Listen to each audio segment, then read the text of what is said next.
public land, the way some of what the EPA's redone, there's extra military restrictions on that. But Winston could fill us in on that when we bring it up in the board report. Anything else? Yeah, I got some. I also wanted to ask you guys about task.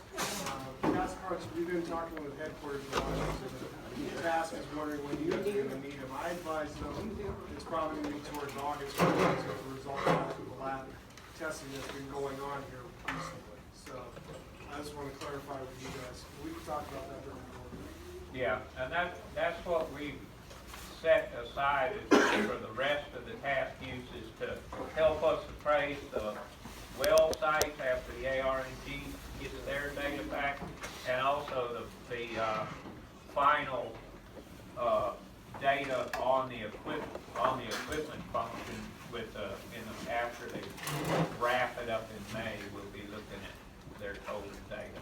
Okay. Any questions for the EPA? Okay, the Louisiana DEQ, have y'all got a reply on your research into the need for the soil? I think we are going to do the soil sampling and melting. Okay, they have decided and they've sent you their initial report? We're good. Okay, is there a date set on that yet? No, sir. As soon as I start getting my head above water with the financial stuff, we'll start looking at that data. Okay, And I'll keep y'all updated on it. all right, so there will be testing around The bunker. all the burn areas? Yes, sir. Okay. Ron, Great. if I can add, it'll be done consistent with the QUAP that's already been approved. So the sampling method, the methods, the screening levels, it'll all be consistent with what's already been approved. Right, okay. All right, then, Winston, you said you had the ESI report on the data, their monthly data on munitions, the magazines that they've issued, things like that? All right, so, you know, I'd like to say congratulations to everybody. We just broke over that 80% mark. So, and we're broke under the, I guess you would say 3 million mark. So we're at a good point. Not that we have just an easy road of it, but over 80%, that is a major milestone in any project. So right now, M6 remaining, we basically have about a little under 3 million pounds left. I can't hear a word. Magazines completed, 67 magazines are completed at this time. 4, of course, are destroyed. The remaining balance will be about 20 left. Let's see, the ash analysis and heavy metal test, it was done during the first ash collection, and then it was done as recently as May of 16. That is on GoGuard. If you just said something, I didn't hear what it was. I'm sorry, Siri. It was done in May of 16. Siri's all about this. So it is on GoGuard, and that is about 471 pages, so I didn't bring it. Of course, the biggest things in there was the potassium, and that's what we look for now currently on an ongoing. But all 470 pages are out on GoGuard. It's listed under the metal analysis, May of 16. So GoGuard, la.gov, far right tab is Camp Minden and M6. You'll go down to documents and you can scroll through all the documents to include the contract all the way to sampling, things like that. So stacker test, we have not got the stack test results back. You know, of course, the last stacker test we got was 1,507 pages, and we downloaded internally through Dropbox. So I can get those things through Dropbox, but of course, again, 1,507 pages. A lot of information. The waste disposal, I think y'all had a question about the bag life, or bag life span. And basically what they do is that system has a negative pressure on it. And whenever they can't build up that differential pressure between the two, they realize that the bag has done its lifespan. But we've changed the bag once, right? One time? I believe it's just one time in during the last stat test, actually. So the heavy metals, the magazine's done. The only other thing on here was the alternate unit locations. Of course, I can't speak to that, but the contract proposal for continued operations, ESI has not presented LMD with any contract proposals. Okay. Any other questions to LMD or ESI? Yes, ma'am? Yes, I was wondering if you could elaborate for those that are in the room that may not be aware of what you mean by the four were of course destroyed. Oh, okay, so we intentionally did two, and two auto-ignited. So CBI is an igniter for the M6, and that CBI is very finicky. It's very unstable at this point, and September 29th, it went off, and in the following months, we took care of the other two before it took care of anything else. What is the total flow rate in liters per day through the stack? I will have to get back with you. It's about 10,400 cubic feet per minute, and then you can do the calculations from there to get to liters. But I did look through the information. EP, you'll have it in the notice of compliance, right? I think it's in the notice of compliance. Oh, right. So you can get that information Is from that there. constant, 24 hours a day, 10,400 cubic feet per minute? It didn't give me that much data. But that's not. I believe that was over. emissions, That's just airflow, the cubic Right. feet of air. Diluted emissions. Yeah, including that's everything. Well, it's, yeah, per minute, everything coming out per minute. Now, I don't know if that was exact burn time or in the lull time, what minute of time they're looking at, or if it was an average over 24 hours. Well, as I understand it, the fan is at constant speed, whether they're going through a batch or not, as far as the stack flow. The stack flow. But it's just a matter of whether they're pulling it out of the air or they're pulling it out of the chamber. Brian, do you remember whether they reduced the RPM of the fan between batches? I thought they continued I thought it was constant continuous. speed. Yeah, But that's an incredibly high airflow, yeah, 10,400 cubic feet per minute. yeah. And part of that is to make sure that there's no leaks out and all the leaks are in. Yeah. Okay, any other questions? Yeah, I have one. You said that ESI has not yet made a plan to. They have not submitted any formal thing for us. Is for a contract. there anything in the contract that says when that's supposed to happen? No, sir. Well, there is in that contract, it says that that's their job, they have to lay out the plans. And you would assume that it's when the thing ends, they gotta be ready. It's gonna end in May, and it seems a little odd that they haven't laid out any plans.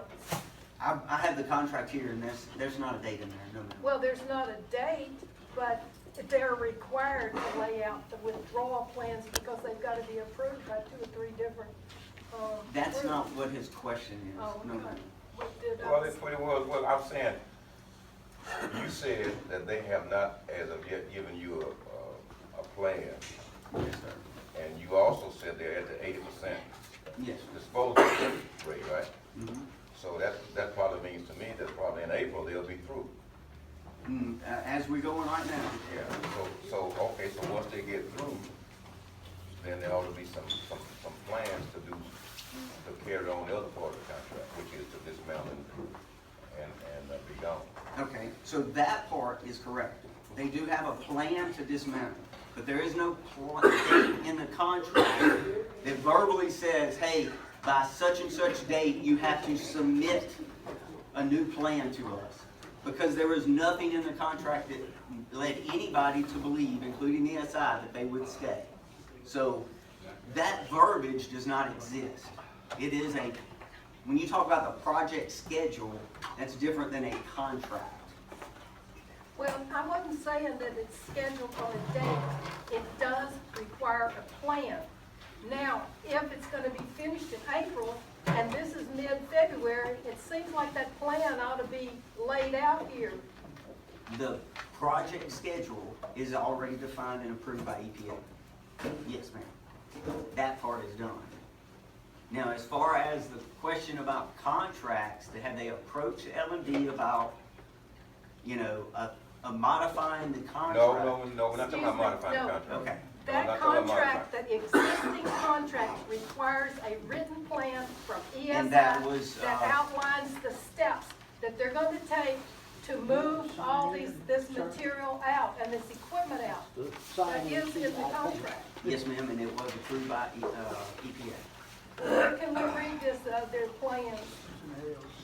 It is in the AOC and it's in everything.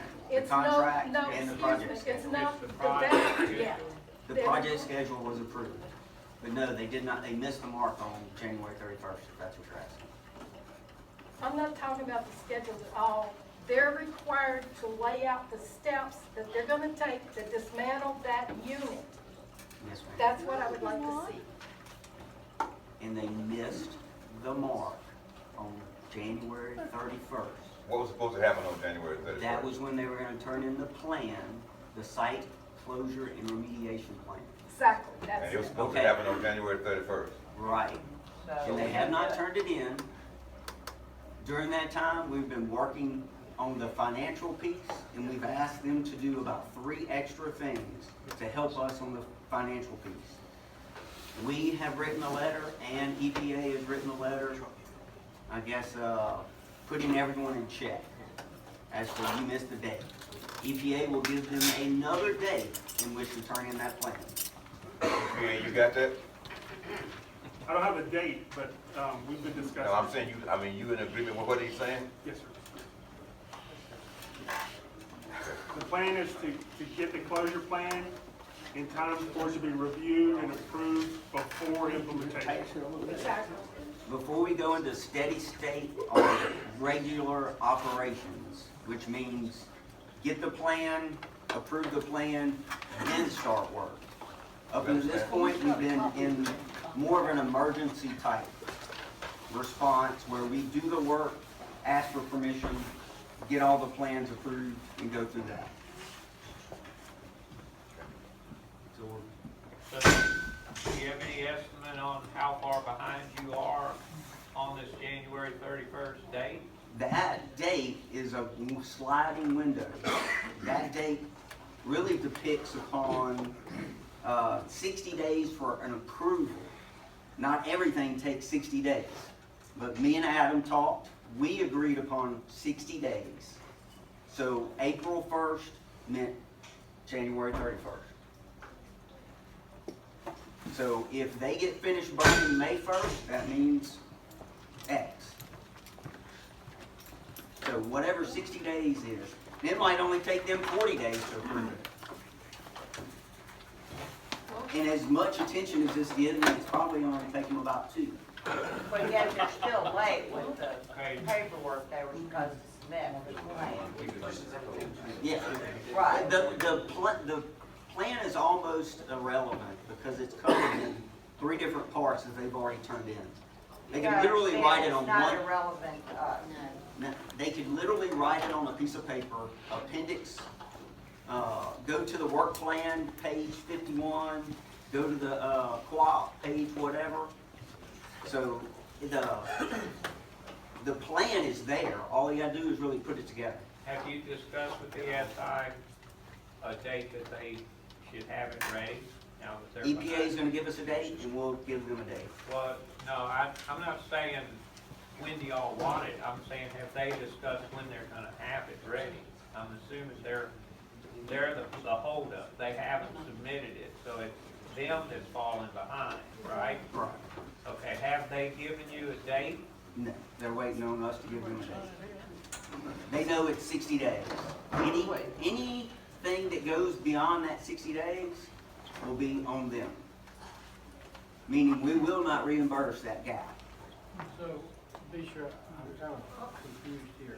From January 31st. Could you read us that portion of the Could you contract? hold on? I'm having a lot of difficulty down here hearing you, but you all are quoting pieces of the contract, and I don't see a copy of the contract laying out to read. We don't have one either. We're just trying to get information from I understand that. CSI and LMD on the I'm monthly just saying, report. if we're gonna quote the contract, I'm a spectator. I'd sure like to hear the words of the contract, Okay, not it's, what you think it ought to say. it's basically called the post-removal site closure plan.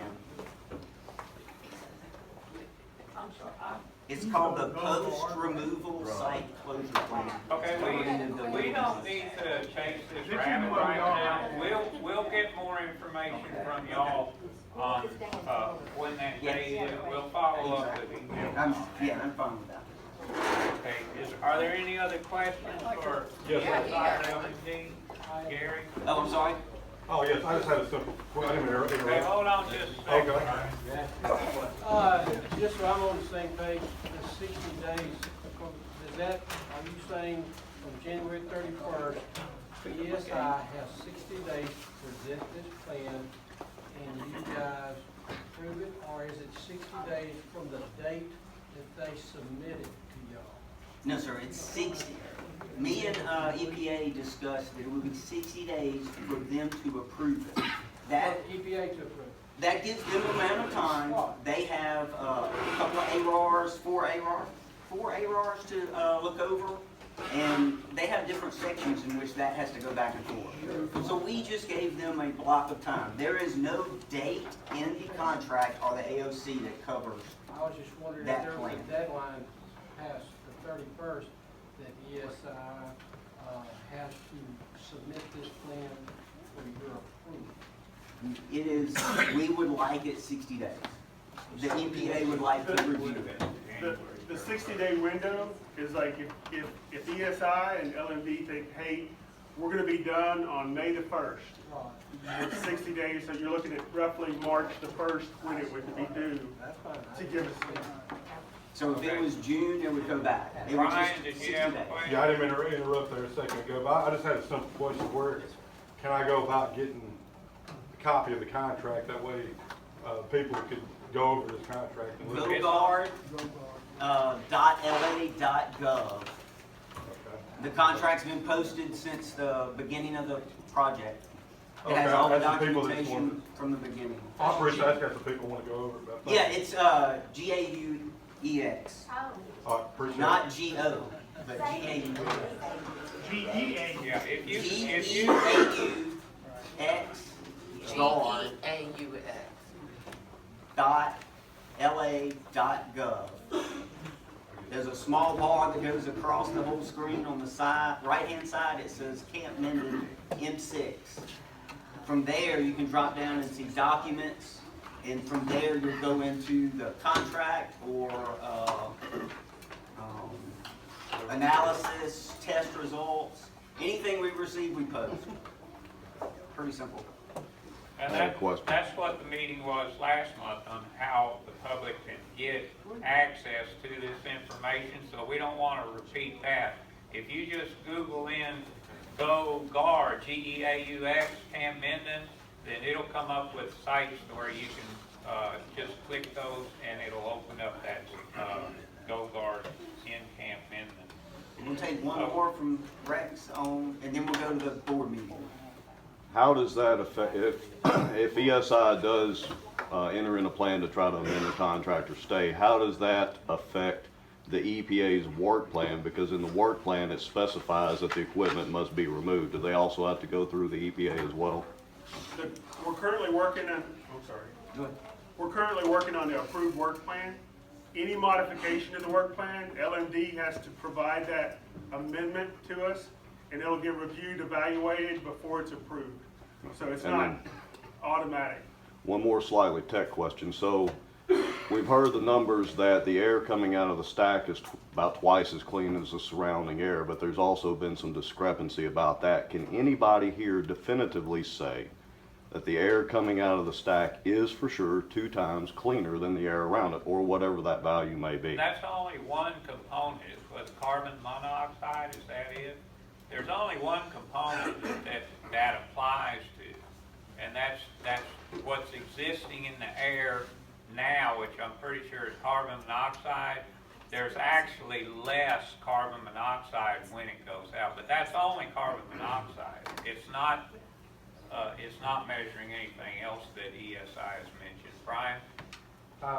When I talk for 5 or 6 minutes later, I'm going to address that. Okay. Okay, if there's no more questions for ESI or LMD, I could make one statement. well, no, if there's no more It has to do questions. with the contract so people can find this part. In other words, if they go look in this contract, that thing's 100 pages long. I can tell them where to look. Well, let's do that. If you need any more information about reaching a contract, come talk with us after the meeting. Okay. That moves us to the board business.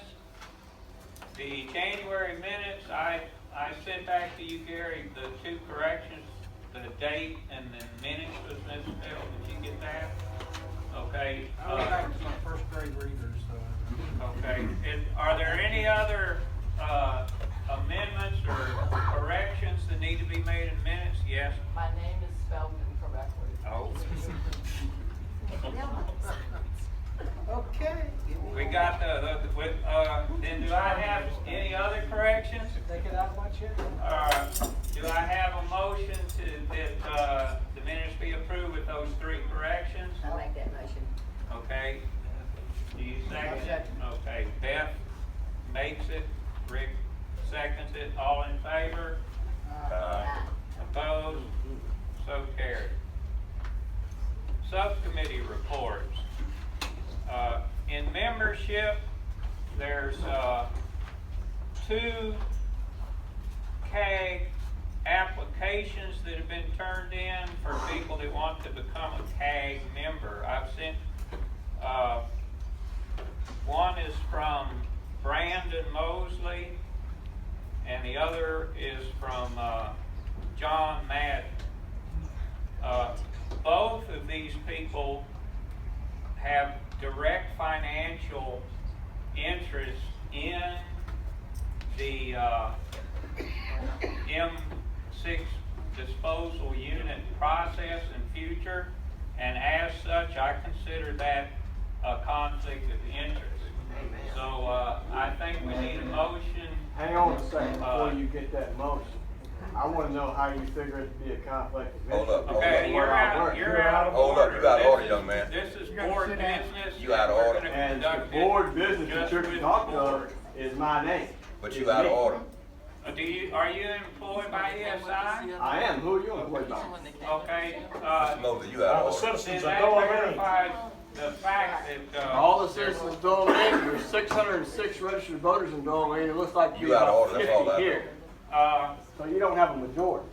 You can shut your mouth. Yes, he does. back, let's stay civil. You are out of order. This is board business. If you have questions, please raise your hand. Okay, so, before we call for a motion, I want to open this up for discussion about whether these 2 people, because they have financial dealings and by the definition of conflict of interest, that would make them ineligible to become a CAG member. I'm going to open that up for discussion. Brother Paul? Ron, you and I talked about this earlier. Pat Reeves is sitting back there. Roger sat in, her husband sat in on this in the early meetings, and then when it came down to forming organizing the CAG, he at that time had the possibility of becoming an employee of one of the companies that put their bid in, and he said it would be a conflict of interest for him to sit on the CAG if he's going to be employed by the bidder of the company that has it. I think the same principle applies here. Okay, any other comments? What's our mission statement say? Here's our Well, mission that's- statement. That's the board mission statement. Yeah, that's just for the board, but not CAG. But they need to understand that the CAG The mission purpose for statement the CAG, yeah. is to hold the Camp Minden munitions remediation process to the quality standards determined by the dialogue committee. We didn't establish these, the dialogue committee established them.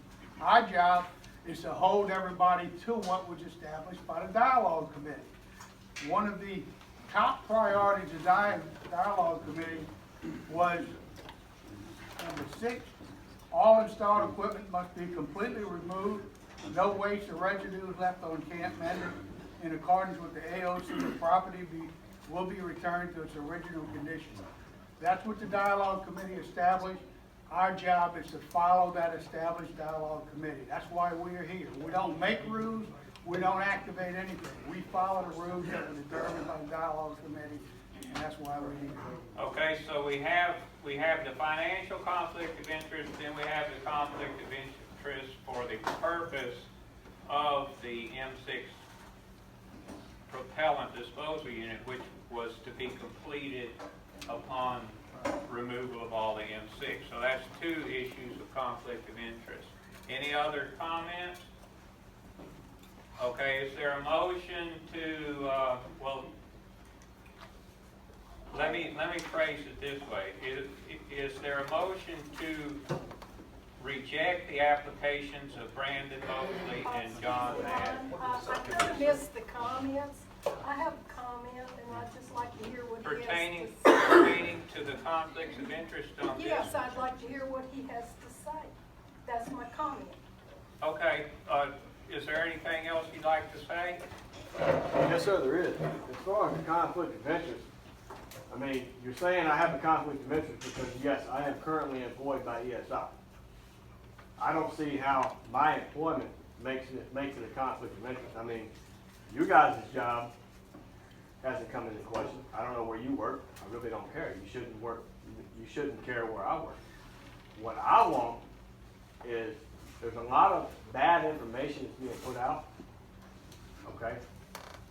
What you should need, or what you should do, what you should know, is the information from a, I guess, inside source as to where the truth information is coming out. There's a lot of bad information being put out. People should take into account what's actually going on out there by your views. I mean, you guys were either, I don't know if y'all were elected, appointed, or volunteered for the CAG, but you can't use this position to push your personal views on everybody else. Well, that's without We're not doing that. without facts. What you guys need is a fact check. Well, we got the facts. We've just discussed them. Is there anything pertaining to those facts that you have to say? Yeah, I got a lot pertaining to the facts that I need. Okay, the 2 facts are that you and John have a conflict of interest How? pertaining to income, because as definition of conflict of interest, if your personal interests might benefit from being a member of the CAG, then you're ineligible for conflict of interest. Okay, fine. I quit. How about that? Well, then, we'll come back next month. and No. we'll consider that. You But brought a we'll motion need- up, We'll need fine. evidence of that. Let's see John? how long you stay out of a job. Then we'll- I don't need a job. Beth, hold the order. I just stated. John, do you have any input on this motion? I just want to say I am John Madden. I did file one. I signed it that I don't have a conflict of interest. I have 0 ownership in ESI. 0. Now, I have expressed interest, if it does stay going forward, to have some ownership. But if that precludes me from being on the board and y'all so vote, I'm good with that. Okay. All right, then, But it's back the to same the spot that he motion. does, like I just said. If me being an employee prevents me, after doing 20 years in the military, living here for 20 years, doing 20 years in the military, coming back home to save my community, if me working for ESI precludes me from staying here to help my community, then fine, I quit. Okay, well, we'll consider that next month when you bring us evidence that you're no longer employed there. But as it is now, in the way we're discussing at the present moment, we're considering these applications based on the current facts. Is there a motion to reject both these applications due to conflict of interest? I make that motion. Okay, Beth makes the motion to reject both applications. We'll put the names in later because of conflict of interest. Is there a second? Rebecca seconds it. All in favor of rejecting these two CAG applications for membership because of these reasons, raise your hand. What was the name? Would you give me the name? Brandon Madison. Brandon Mosley, Mosley, and John Madden. Okay, those in favor of rejecting these applications, raise your hand. Mr. Ron, are you a Those voter? opposed? Does your vote count? No, I only vote in ties. Okay, well, according to your bylaws, you're supposed to have 50% of the people here to vote. We do. You have 20 people total, and you have 10 here, so The quorum is for the board. We have to have a majority of the board here, and we do have a quorum for the board. Okay, is there any other, Carrie, is there any other subcommittee business on membership? No, sir. Sam, do you have any contractor subcommittee information? No, who's here from the contract? ESI? No one's here from ESI. Never mind, okay, I'm good. Okay. Rebecca, is there a report for the public subcommittee? I invited the Shreveport Times to send someone to report, to follow the meeting tonight. I also invited Minden Press Herald. Michelle is here, I believe. Okay, I have Michelle here. Is there anyone from the Times, Shreveport Times? Okay. And I did not invite the TV stations. They said they were at the last one and they would wait until later. Closer to the end. Okay. Environmental test data. I'm waiting on an email from Brian. I want to get an update on it. I was hoping to have it before the meeting, but she hadn't responded yet. Okay. And that's pertaining to the spreadsheet draft for the well records, the ARNG, which is the national branch of the National Guard, is going to be testing around 20 shallow wells around the perimeter of Camp Minden for munitions, chemicals that could be harmful to the public, and that's supposed to take place this spring. They And, tested our well last week. yeah, and the record, Oh, they did? results of the test will be in sometime this summer probably. So did you send the letter to them approving the protocol? Yeah. Okay, EPA subcommittee, it's time for us to discuss the next EPA public meeting. We're going to have to do some research in the meantime, but I think the topic should be based on this EPA alternatives to the Superfund sites, where the EPA has several things. Two that caught my mind, the Longhorn Army Ammo Plant in Karnak, Texas, has currently has some alternative business going on there, and that really hits close to home as to what we have here, because this was an Army ammo plant. And then another one is there in Levelland, Texas. There's a State Road 114 groundwater plume, which is actually, I didn't give the details, just what's in this brochure, which you're welcome to read. They kind of go down and get the water that's contaminated, pump it back up and clean it, and then put it in the aquifer. And that's a business that's doing that, and apparently is making a business out of it, cleaning up the water. So there are healthier alternatives to putting a munitions disposal unit there full-time. And I think the public would be interested in finding out what some of those are. Jason? That State Road 114, that's actually my site. The way the business is making money is they're pulling out benzene or gas, and Yeah. they're reselling it in Houston. Okay. So that's how they're making money. I don't Okay, think so that's one of the possibilities, yeah. if they find something down there. Yeah, that's, just to clean the dangerous, water and but re-injecting sellable. it would never work. I mean, it would work to clean the If water. there was money to be made. If there was money Yeah. to be made, right. Okay, so how does the board feel about this as a topic for public interest? That sounds good.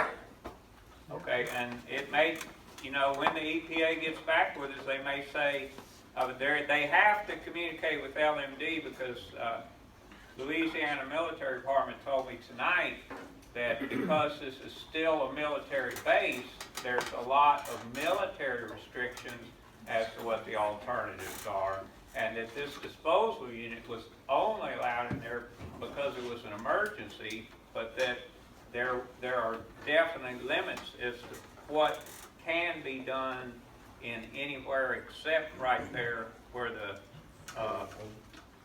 headquarters and all those activities are going on right there. So, but when we get more details on that, I think we can go ahead and aim for March.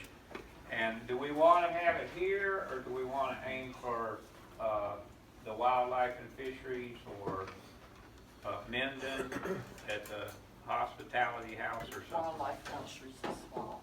The small? Let's Okay. just go ahead and have it here. We'll try to make sure we have microphones and everything set up here.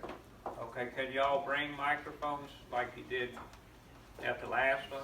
Okay, now, do y'all want to have it at the same time as the board meeting, the way we did last time, or do we want to do it 2 different times? Let's do it 2 different times. That was long. Yeah, that was Well- not right. Yeah, that was a long night. Okay, So whatever happens could be y'all's fault. do we want to stick with the Monday then? For the EPA public meeting, do we want to go with it? I know that needs to be on the same night. Same way, it's too expensive for us to come. Yeah.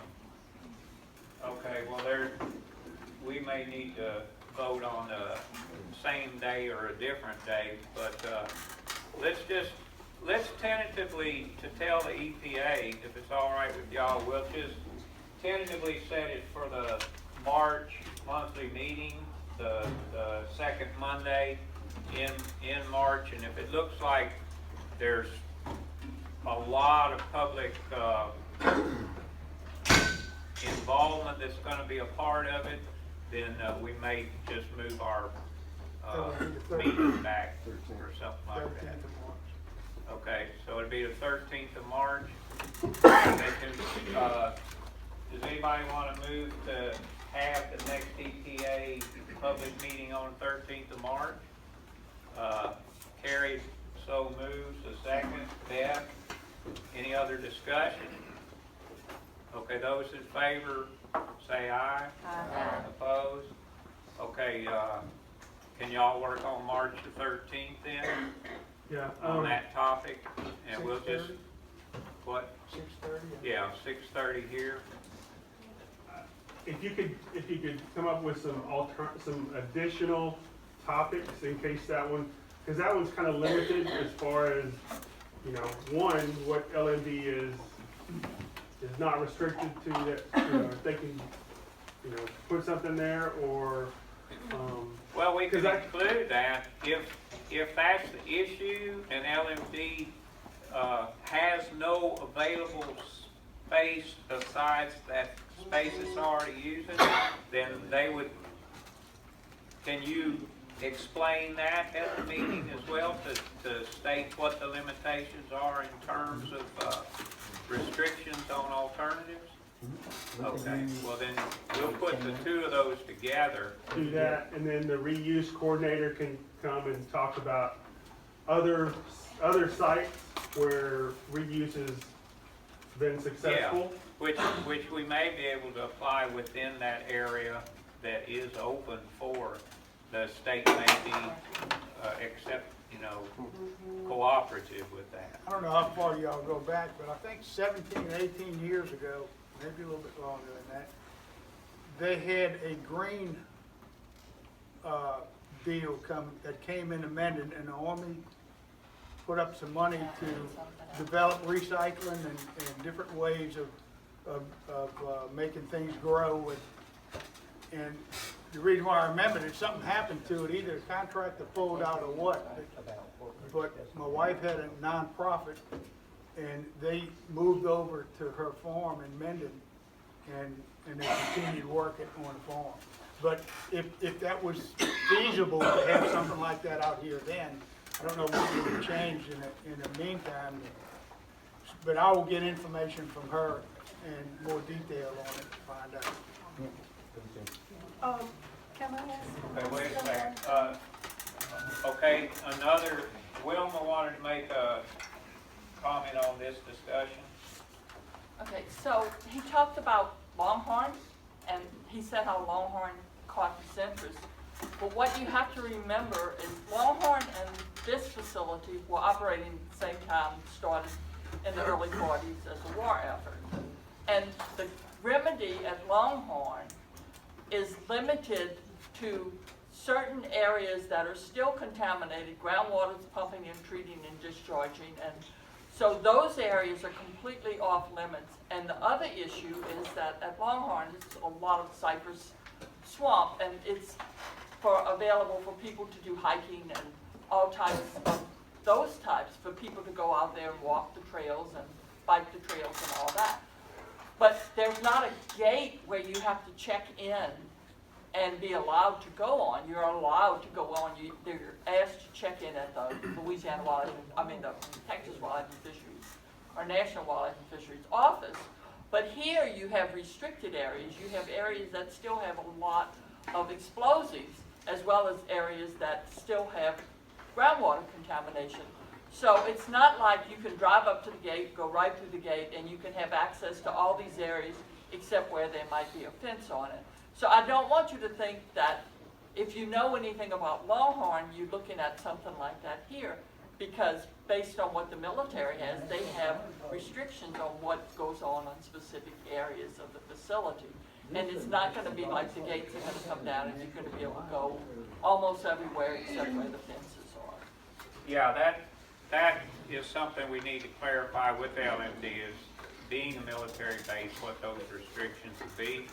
And the faucet does state that the industry that is available is not recreational or apartments or anything. It cannot be just residential.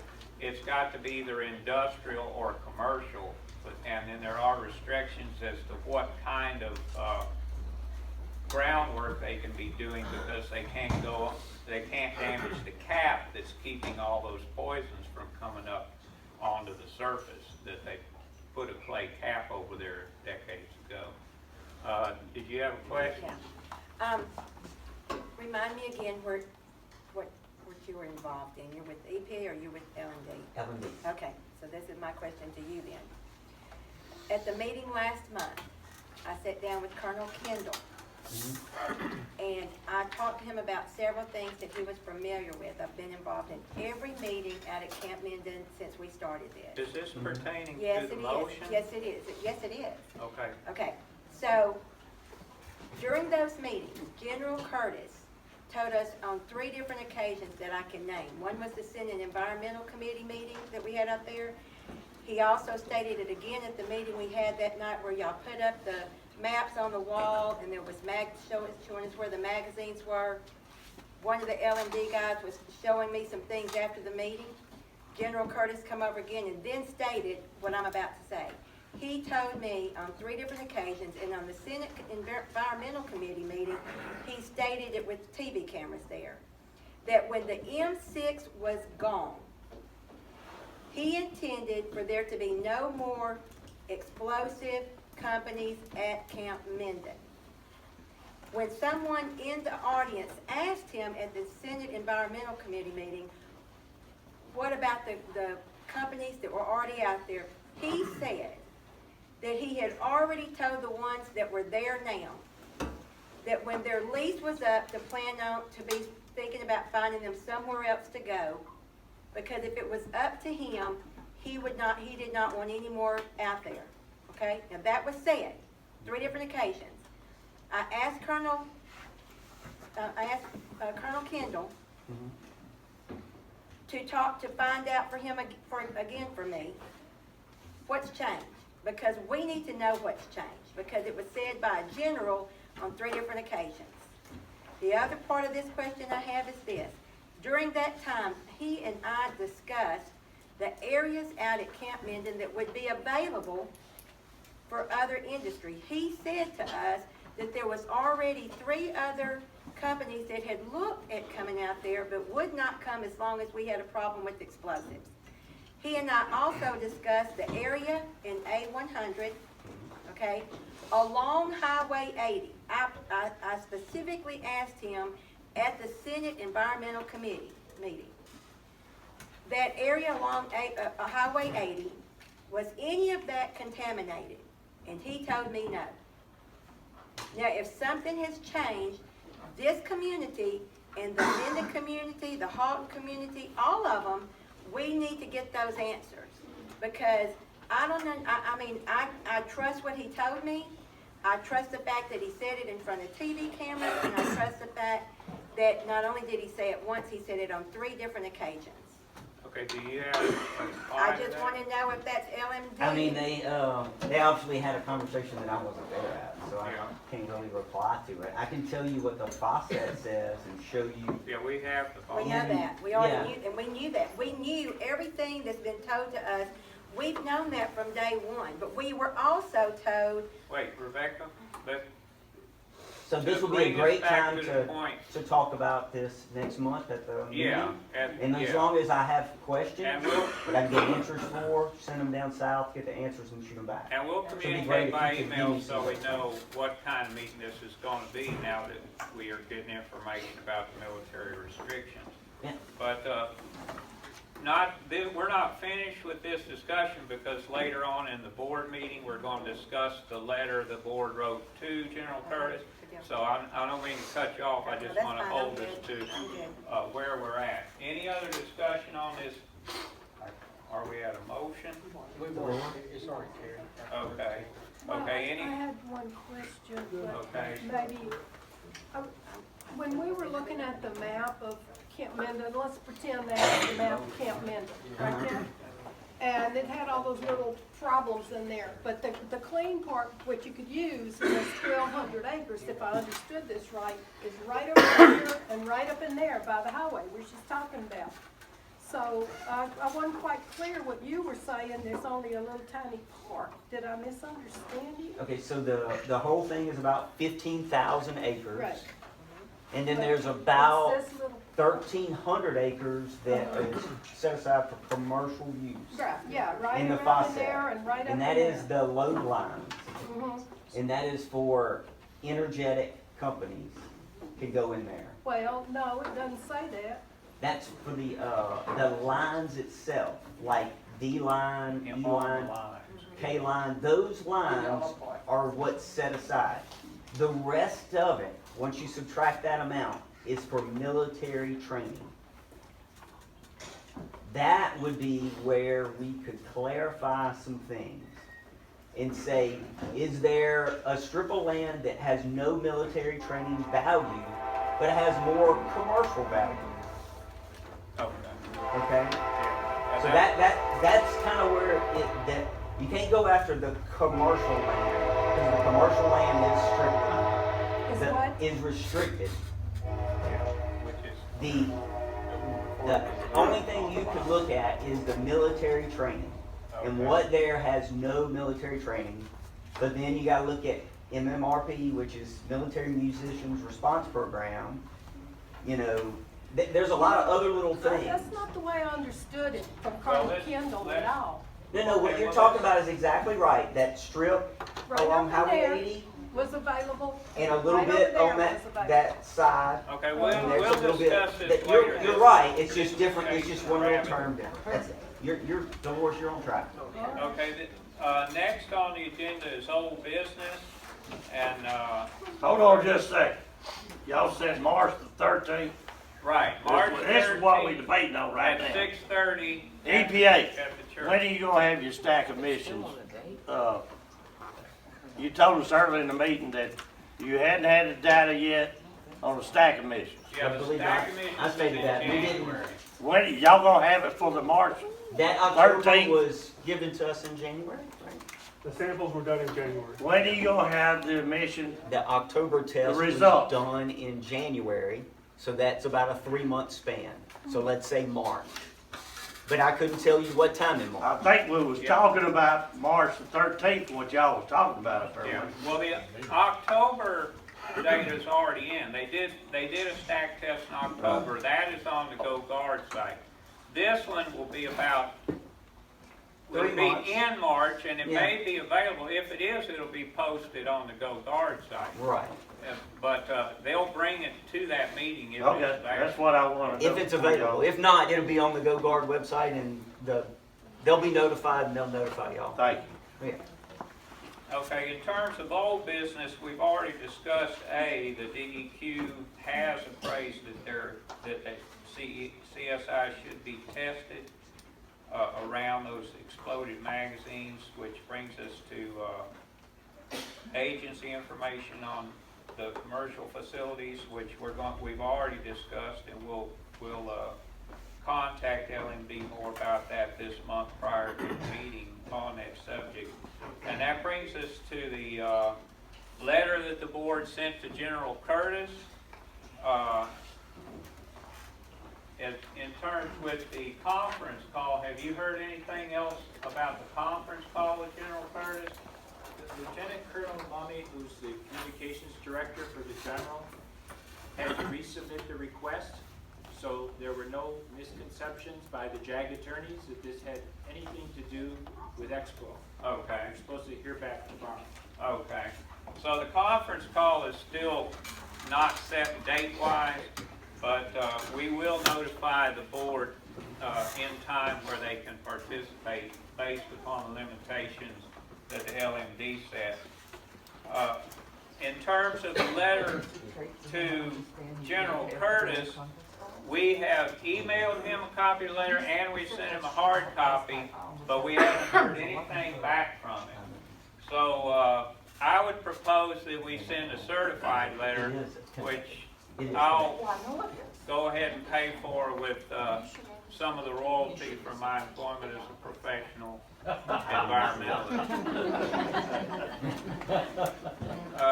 So I wanted to open that up for discussion. Since we haven't heard back from him on the letter we sent expressing our observance of the majority of the citizens and their position on the amendment of the contract, is there any discussion about going ahead and sending a certified letter so we get a written response, even if it's just that they got the letter? Or do we want to just wait? Chris just got a written response from the governor's office today. The governor's office Yeah, on a and letter she Yeah, sent? the letter that she wrote, and she wrote it about, I guess, 3 weeks ago. That's the governor's office. That's the governor's office. And just generally, was it too vague to discern anything? Yeah, it had a lot probably similar to what they sent out, but I mean, it was signed and they acknowledged receipt of it, and that they're also getting a lot of replies in that same vein. Still gathering They're input. still getting a lot of information. Okay. Well, that's in the new business, but pertaining to the old business, any discussion on the need for a third letter? So, the military responded that General Curtis is involved in the legal aspects of Expo. Who And responded to who? I think they responded to Brian. And they Oh, said that's that he in was, terms of the phone conference? And the issue was that he is involved in the legal aspects of Explo, so he cannot participate in a conversation or an exchange of information. So obviously, when you send him a letter, he can't respond because his legal authorities are telling him, you're part of this legal aspect against Explo and you cannot have those kind of conversations because it will in some way impact the legal activity against Explo. So, I mean, you can keep sending letter after letter after letter, but you know that he's not going to respond because his top are telling him he can't respond. And he can't tell us he can't respond? Does that Jag told you he can't respond. There's an update. But as of Friday, Lieutenant Colonel Mumney, as I was saying when I stood up there, has resubmitted the request For the phone conference? for the phone conference and said that she is framing it to make it abundantly clear that nothing is going to be asked of relevance to Explo, that this is about the future. Which this letter does not involve Explo at all. Right. So we should find out by tomorrow or the next day at the latest what the final decision is by the JAG attorney. There's two attorneys, one federal, one state. They were both in agreement the first time that they wanted to be cautious, but we protested that decision. Yeah. But everything we are doing is a result of Explo. Well, yeah, if you want to talk about why the unit's here in the first place. Yeah. Okay. Okay, well then, based on that information, do we want to just wait until we hear from Brian? And then communicate by email on this issue? Okay, that brings us to new business. Do we want to send the same information that was on the General Curtis letter to the governor?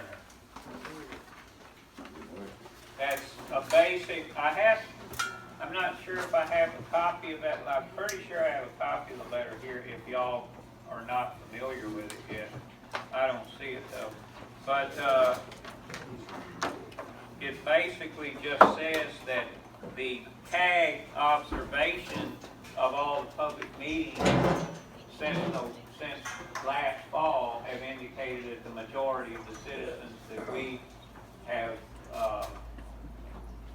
been in meetings with have been opposed to an amendment of the contract.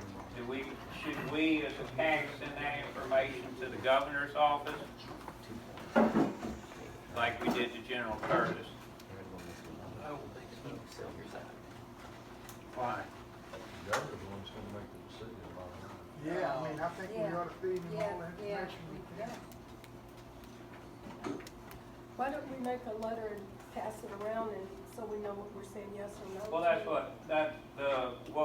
what we're deciding is, do we want to compose a letter and then send it Yeah, to the propose governor? a draft and we all get to approve it. It'll be real similar to the one we sent to General Curtis. Okay. Gotta Well, wait and then, see what happens with can I- Brian's call. What? I'll have to wait. and Well, see. that's for the general, but for the governor, he can talk about it, well, I imagine. Okay, then, does someone want to make a motion that we prepare a letter to the governor expressing the awareness of the CAG in terms of the citizen's position on amending the contract? We haven't done that yet? No, not to the governor. We sent it to General Curtis. I'll make that motion. Okay, Beth moves that we compose a letter to the governor about the CAG appraisal of the public. And Rick seconds it. Any further discussion? Beth made the motion. And Rick seconds. They must have the motion in second thoughts this time. Okay, if there's no other discussion, those in favor of proposing that letter and sending it, raise your hand. Opposed? So carried. Okay, after these, that one's the last one. Okay, one other thing.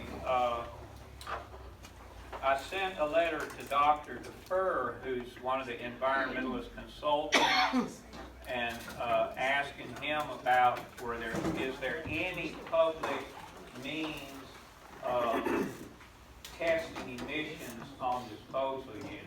And if so, what kind of finances are involved in that? And the reason I did that is because when Jason Poe of ESI called me and we just spoke one-on-one, not as me representing the CAG, but just giving him my opinion of his plan to continue disposing of the unit. I told him there was no way, in my opinion, that the citizens of this community would approve it without there being a very strict control of the emissions data recording involving this century's testing, like spectrometers and continuous live time spectrometer feed on the precise toxins. And second, that there's no way that the public would accept anything going in that disposal unit because it was only designed for nitrocellulose. And he said that I expressed my concern with the EPA and the DEQ and their acceptance of very inferior emissions testing equipment, and that they would have to be open to the public being able to go in there and check those emissions at any time without announcing they're going. And he seemed receptive to that. So because he showed the interest in doing it safely, the CAG is searching for someone public that can go in there instead of a government agency. And what I'm guessing is the cost of doing that is going to be prohibitive, and neither ESI nor the Maddens are going to be interested in financing that kind of safety testing of the emissions. But I don't see the public accepting anything less than that, especially with the EPA and the DEQ being so limited financially to what they can test for anymore. So what I was wondering is the board interested in pursuing finding out what a consulting firm would charge in order to test for the safety of their emissions should they get the unit, or do we just want to say no, that's not going to happen and not make plans for it? I want to see their disposal plan. That's what I want to see. I don't really care to see this right now. Okay. They need to present their plan for dismantling. I don't mean disposal, I mean dismantling the equipment is a much higher priority, that plan. Oh, right. Priority-wise, I agree. I'm just saying we don't want to wait until they're already starting up the unit or already making the contract and not have. Well, we're going to have 60 days. That's what these guys got, so I don't want to be jumping around on this. Yeah. I think the energy needs to go into checking out their dismantling plan. Okay. I think we need to wait and see what comes about, and we'll make the move whichever direction it goes. Okay. Any other comments on that? Okay, we'll just hold up on that then. Is there any other new business? Okay, I have a move. Do I have a move to, oh wait, we need to, the next meeting's March 13th, and that's going to be the EPA meeting. We've already discussed the fact we don't want to have our board meeting after that, except the two people a long ways away, they kind of would like to have it. No problem. Right, I just don't think the meeting was controlled very well. Yeah. And if it's controlled properly, I don't see any problem. Okay. Well then, is there a motion to have our board meeting after the EPA public meeting? Sam moves. Terry seconds. Any discussion? All in favor, say aye. Opposed? Okay, the next board meeting will be the 13th. So you're gonna do After them- the EPA meeting. Yeah, Together? yeah. Yeah, well, Well, one no, after the no, other, we're like gonna be- last time. We're not gonna be up here when y'all are. Location to be We're determined. gonna be back there and then y'all do your. But the ESI has nothing to do with this EPA meeting. And we need to keep it that way because we don't want the pro and cons of that taking over this information. They won't be. I do need to go to the office and say, hey, the CAG wants to do it on the 13th, and just get Right, the green light. verify So it. Yeah. they may say, let's not do it on the 13th. So. It's short notice, I know. Right, yes, Yeah, sir. Okay. All right, and, do we have a motion to adjourn? Oh, yes. Okay, Rick moves, Paul seconds. All in favor? Okay, there's gonna be a 5-minute break. During that time, anybody's welcome to come up and, ask the board any questions. And then, John Madden will present, and then Brian Salvatore will present.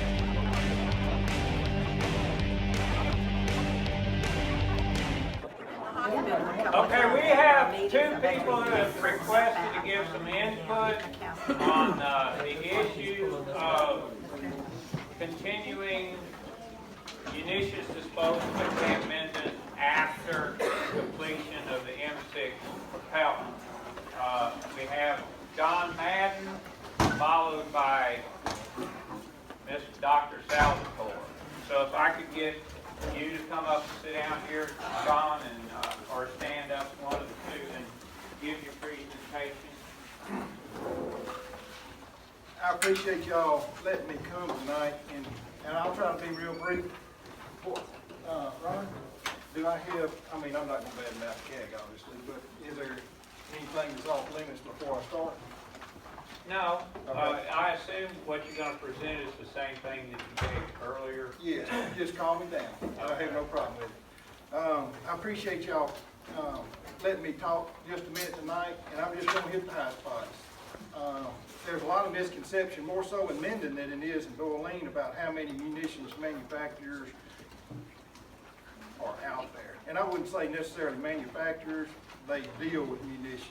There's 5 out there plus, ESI makes 6. I think Orica is the biggest, and they've got 55, if I'm not mistaken, they got 55 magazines leased. 53 magazines leased, I'm sorry. So it's not like there's nothing out there. That's a misconception, like I say, in Minden, but not necessarily here. Ron said something that I hope, I know some of the CAG knows is incorrect. I've already made the offer, and I don't think anybody else is to me pay for it if I get involved in it, and if this thing is as clean as they say it is. I've made the offer for our company to pay for, we didn't hire them, we just paid for whoever the environmental company is to check and make sure that it's clean. And that would obviously be a continuously monitoring deal. I don't know how much that costs, I have no idea. That's a public consultant?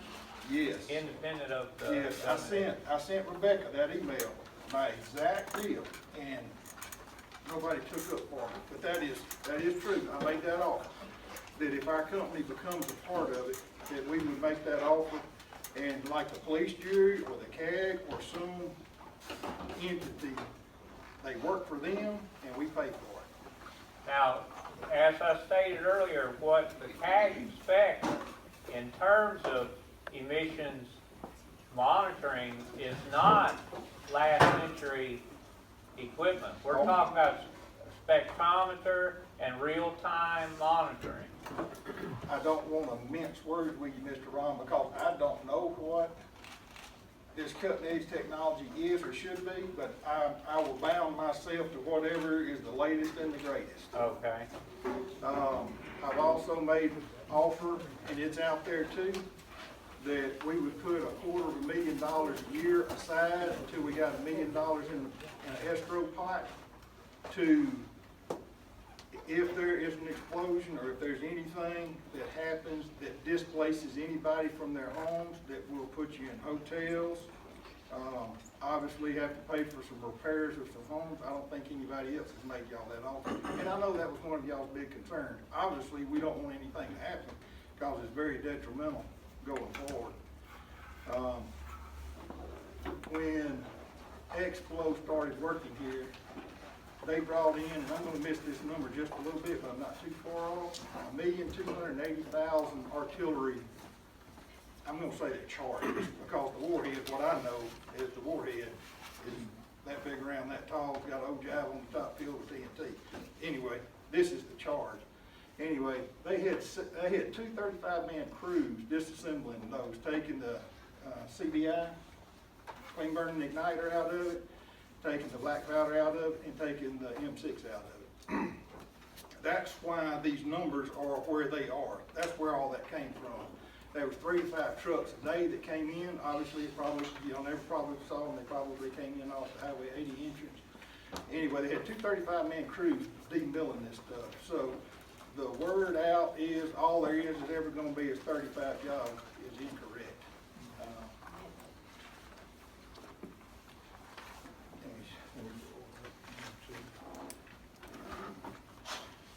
I don't have any ownership whatsoever. I got lumped in probably with Brandon Mosley in regard to having some kind of monetary interest in that, and I stated it correctly to start with. I currently have zero. Not me. I currently have zero monetary interest in it. I said that at the police jury meeting the other day, I'll stand by it. If we get involved, our ante is this kiln, rotary kiln, that demills 40 millimeters down to 5.56 millimeter bullets. Obviously, Eldorado Engineering would probably engineer it along with the abatement equipment, not like the abatement equipment on the burn chamber, so we're not spewing something into the atmosphere. I don't know what Ms. Willman knows, and I don't know what Brian Salvatore knows, nor do I profess to know it. Theoretically, ESI does. Obviously, and I think everybody in here is in agreement that they've done a pretty good job by getting rid of it. And I know the consensus is in here, when you get rid of it, then be through and be gone. I understand that, I get that. The faucet, as everybody knows, restricts that 1,300 something acres, or 1,284 acres, I think is exactly what it is, to light, kind, munitions, destruction. I even said this the other day, and Rebecca would have heard this as well at the police jury meeting. We have M-line leased currently at Louisiana Tech. We've got a cooperative endeavor agreement going with Louisiana Tech. We've got some scientists hired out there figuring out how to take natural gas and turn it into a refinable liquid using nanotechnology. My brother, most everybody knows more so than they know me, is in Amsterdam right now meeting with some scientists in regard to that. So he couldn't be here tonight, so he wanted me to stand in. I'm not a good stand-in, but I'm here anyway. I guess I probably could go on and on. There's tons of this stuff out there, tons and tons and tons and tons. I don't know what it all is. I don't know those M6s and M13s or M21s. I don't know all those numbers. And I don't profess to know them. I just know if this thing is good and clean, I would like for it to see it to stay, because I don't think anybody's gonna rush in out here to, to get next to Orca or GoX or Geodynamics or anybody.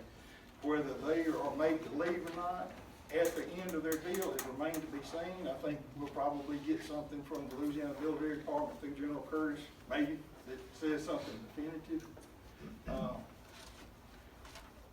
If it's clean, I'd like to be a part of it, and I'd like to stay.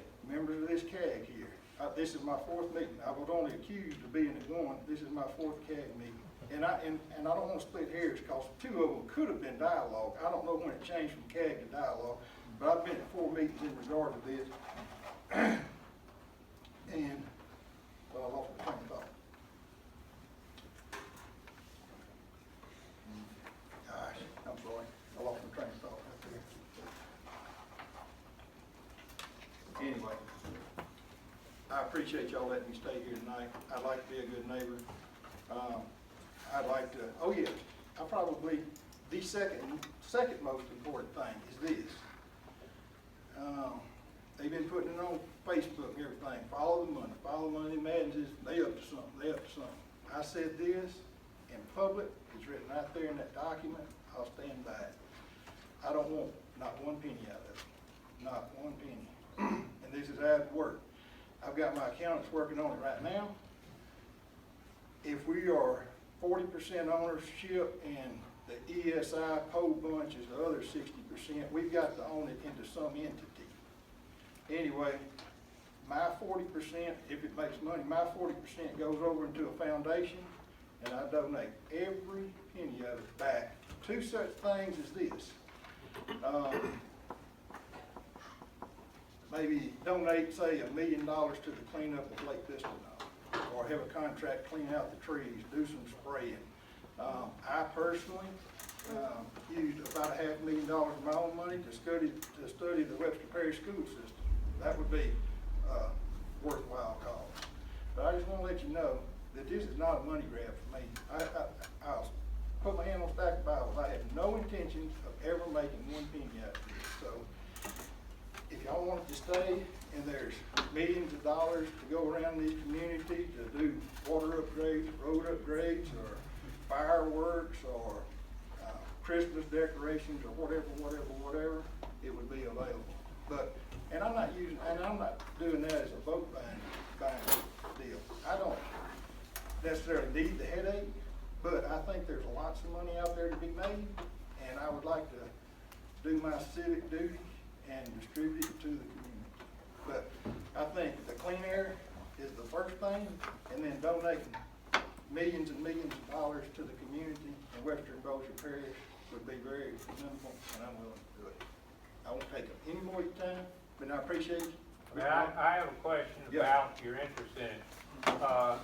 Can you get back with us as to whether Madden Industries would be interested in having the unit moved off Camp Minden onto a facility that you provide, where you would put in your rotary kiln stuff, where the contract is honored and it is dismantled from the Camp Minden area and set up somewhere outside Camp Minden? That has been discussed. I don't know, and actually I thought about it long ago. I don't know, you know, if it's clean, that's the first thing. If it's clean, why do you want to get rid of it? If it brings jobs and a running ton of money for the community. If it's not clean, I don't want any part of it. Can it be moved? Yes, but everybody knows why this thing was built, and it is ideally suited. Those lines out in the middle of all those woods, and with, you know, road infrastructure, sewer, water, gas, rail, and all that, that's why it's out there to start, in my estimation. I do have a question. Yes, ma'am. You know, the facts where you state that the majority of the people in Minden didn't know those companies were out there? Correct. They do. Not the majority of people. The majority of the people that I know do. Oh, I don't doubt that. So you're insinuating that everybody in Minden didn't know. That is not true. Well, everybody. And everybody didn't. here, which, who was it, David Madden? That's my brother. Saying that it was just the majority of the people in Doyline that doesn't want it. That's not true either. I won't split hairs with you over that. You know, I just think we need the true facts, and those are not the true I tell you facts. what, I mean, I made a presentation, I'll email you. You talk about somebody that's ultra transparent, I put all my cards out on the table, and I'm talking about every one of them. Because it may possibly be clean, but there's no such thing as zero emissions. Well, I tend to agree with you, Mr. Salvatore. And then on the rotary kilns, how many, as big as it grows, then how many are gonna have to be built out there to keep up with what's gonna be brought in? Well, that part of my fact in there is, they are demilling about, or burning up about 50,000 pounds a day of M6. 50,000, that is a legal 18-wheeler load going across the highway. Right. So, and there's another part in my presentation that I made that Rebecca has that comes out of some military, and I've got it over, I can't tell you the exact number, some military manual that says that there's 3 classifications, A, C, and D. Once it gets to D, it's got to be done away with in 60 days. So it's not like you're finna fill up 100 bunkers out there. Well, I know, but y'all don't really know that, do you? No, Where no. everybody's trying to, if it passes and they stay, Yeah. then where is everybody gonna try to get the business from to come here and dump that stuff off? Because I'm sure they've already done some research. You would have to. I would think so. I haven't. I'll be honest with you. ESI I haven't, probably but has, huh? yes, I'll agree with that. And I will say this, and I don't want to sound like I'm throwing ESI under the bus.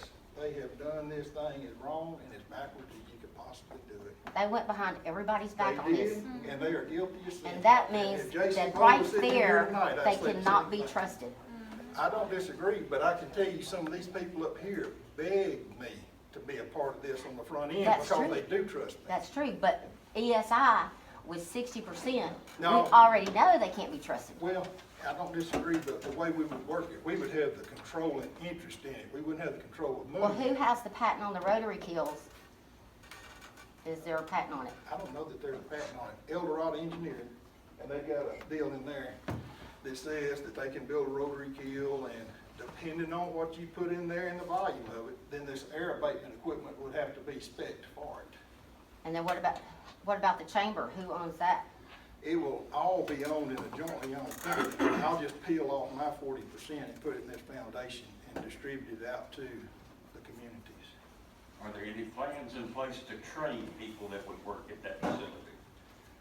Lord, sir, I hope so. I mean, that's a very good question, but obviously the answer would have to be yes, somebody's got to be trained. I mean, obviously, Your experts. Bob's cousin ain't the one, it's gotta be someone that's qualified. Yeah, I mean, I don't want any out of it. I'm not hiring cousins or brothers or anything else like So that. you're saying that Madden Construction will get no money out of this project? Zero. You Not will one get bit. no money, Dave will get no money, Doug will get no money, Mr. James Madden will get no money. Zero. What is the point of you being in it if nobody's gonna get That's any what I'm money? wondering. See, that's I guess a huge misconception. And this is gonna sound terrible, man. This is gonna sound bad, folks. And if it sounds bad, I'll excuse myself and I'll be through with this. I've got all the money I need. I This don't is- need any more money. And I want to do something for the community. And if it's cleaned up like this to know, or whatever. Well, that's a kind of a common misconception that rich people got their money off the back of poor people. I mean, I worked hard in my life. Well, here's I the thing, still work if hard. you care so much about the missions and it being clean and everything, why don't you help us get dismantled and out of here? Well, like I say, if it's dirty, if you know it's dirty, I'll have to do that. But you got to prove to me that it's dirty. Dr. Salvatore, Mr. Salvatore, are you a doctor or just a doctor? Doctor, I apologize. Dr. Salvatore, he's probably the smartest guy in the room right here. Would you want your children 2 miles from that site? Our children go to school in Houghton, it's fixing to have a new school open. Doyline's 2 miles from that school. Yep. Do your kids go to school here? No, ma'am, but I got 3 grandbabies under 18 months Well, of would age. you want them here? I wouldn't have any problem with it. Well, I mean, you if, let me make one caveat. If we think, or the EPA, or the Louisiana Military Department, or the DEQ, or Dr. Salvatore is convinced, okay, if they just keep running up red flags to aggravate everybody in this room, I'm not kosher with that. But if it is clean, and it's clean, and it can stay, and it can provide jobs, I'll give you 2 more facts. 37 years ago was the height of the number of people that lived in Webster Parish. In 1980, it went down like that.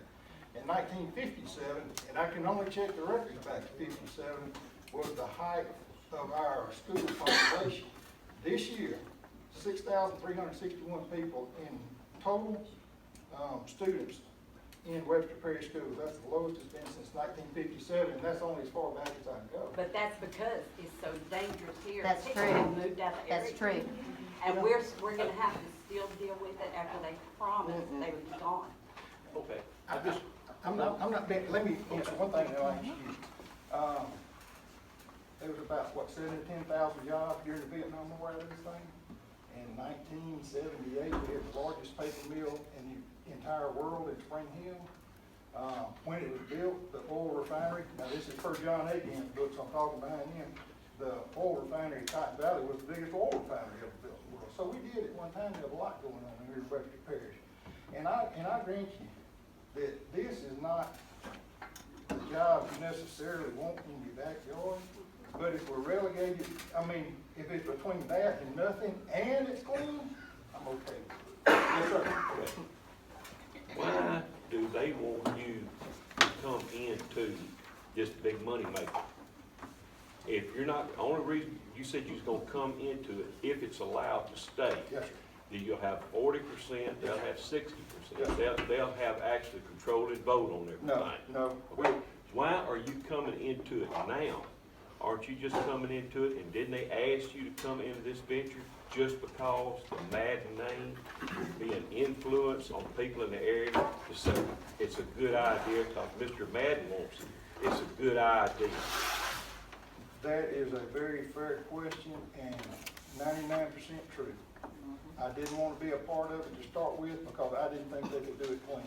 I told these people up here, or at least one of these persons up here, that I would not have anything to do with it because I don't want to be it on my shoulders 10 years now, 15 years now, if you start having a spike in cancer rates right here, that I had, not that I made any money off of it because I'm not, but that I had anything to do with it. But to answer kind of the back end of your question, I think they think that we're the avenue to keep it here. Exactly. So I'm being honest. And we're scared to death here. We had been, and that's why we were so Let happy me it's get this gone. lady back here first. And it's not just the fact that it'll be out there, it Yes, has to ma'am. be stored before it can be burned, and it has to be brought in. And every time we mention that, people say, well, y'all got hazardous material, you got a train running through.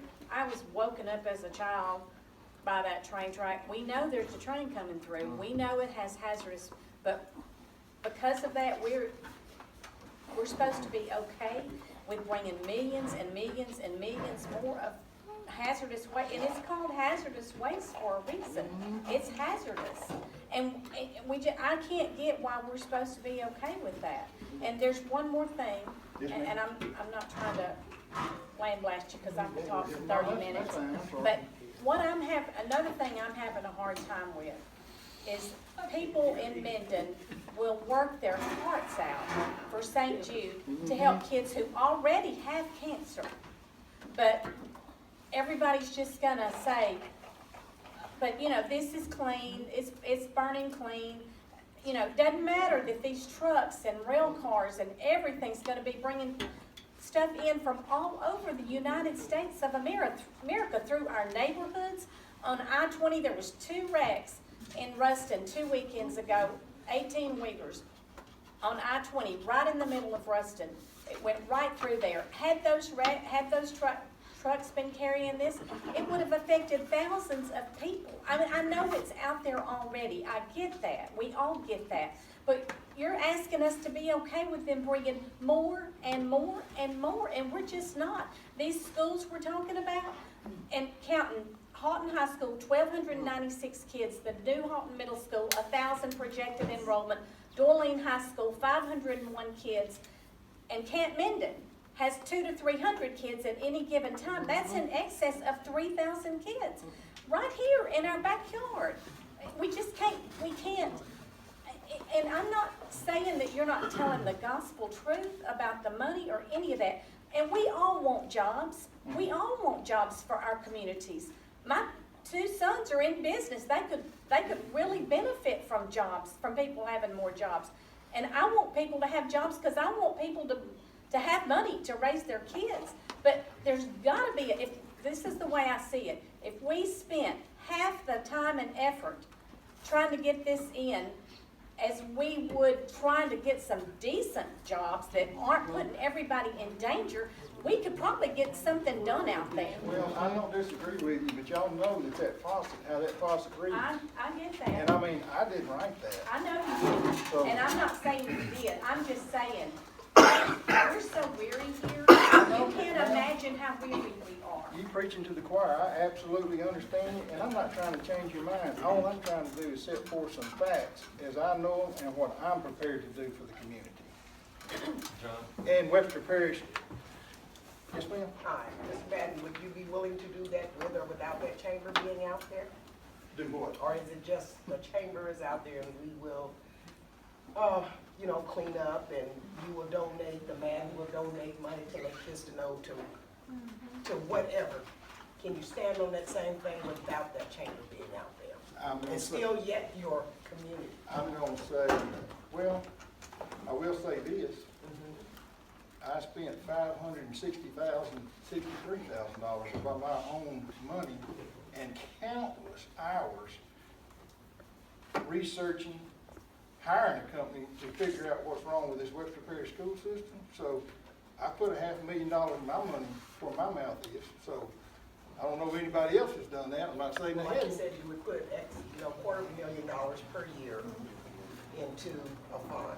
Yes, I will not do it. I mean, if the burn chamber's not out there and I'm not out there, you don't need $250,000. There's nothing going on out there.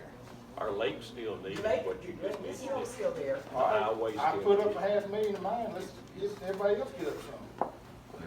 But I'm just saying, so you're only willing to do that if you can get into that 40%, even though you wouldn't get a dime of money, and that's commendable. It really is.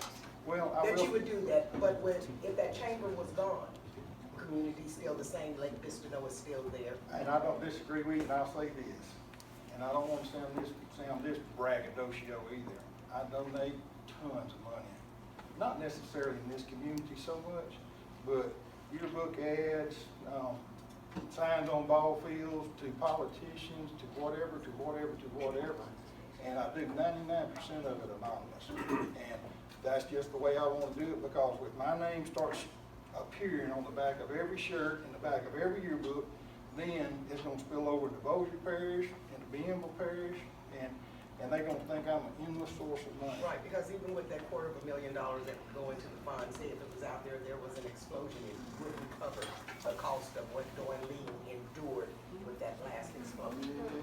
Oh, it would, I hope I didn't misstate, there's $250,000 a year for 4 years to be a For big. 4 years, the first year there's an explosion, that $250,000 is not gonna take care of what we endured. Okay, but I will say this, you have to give me a credit for this, it's $250,000 more than you have from anybody else out there right now.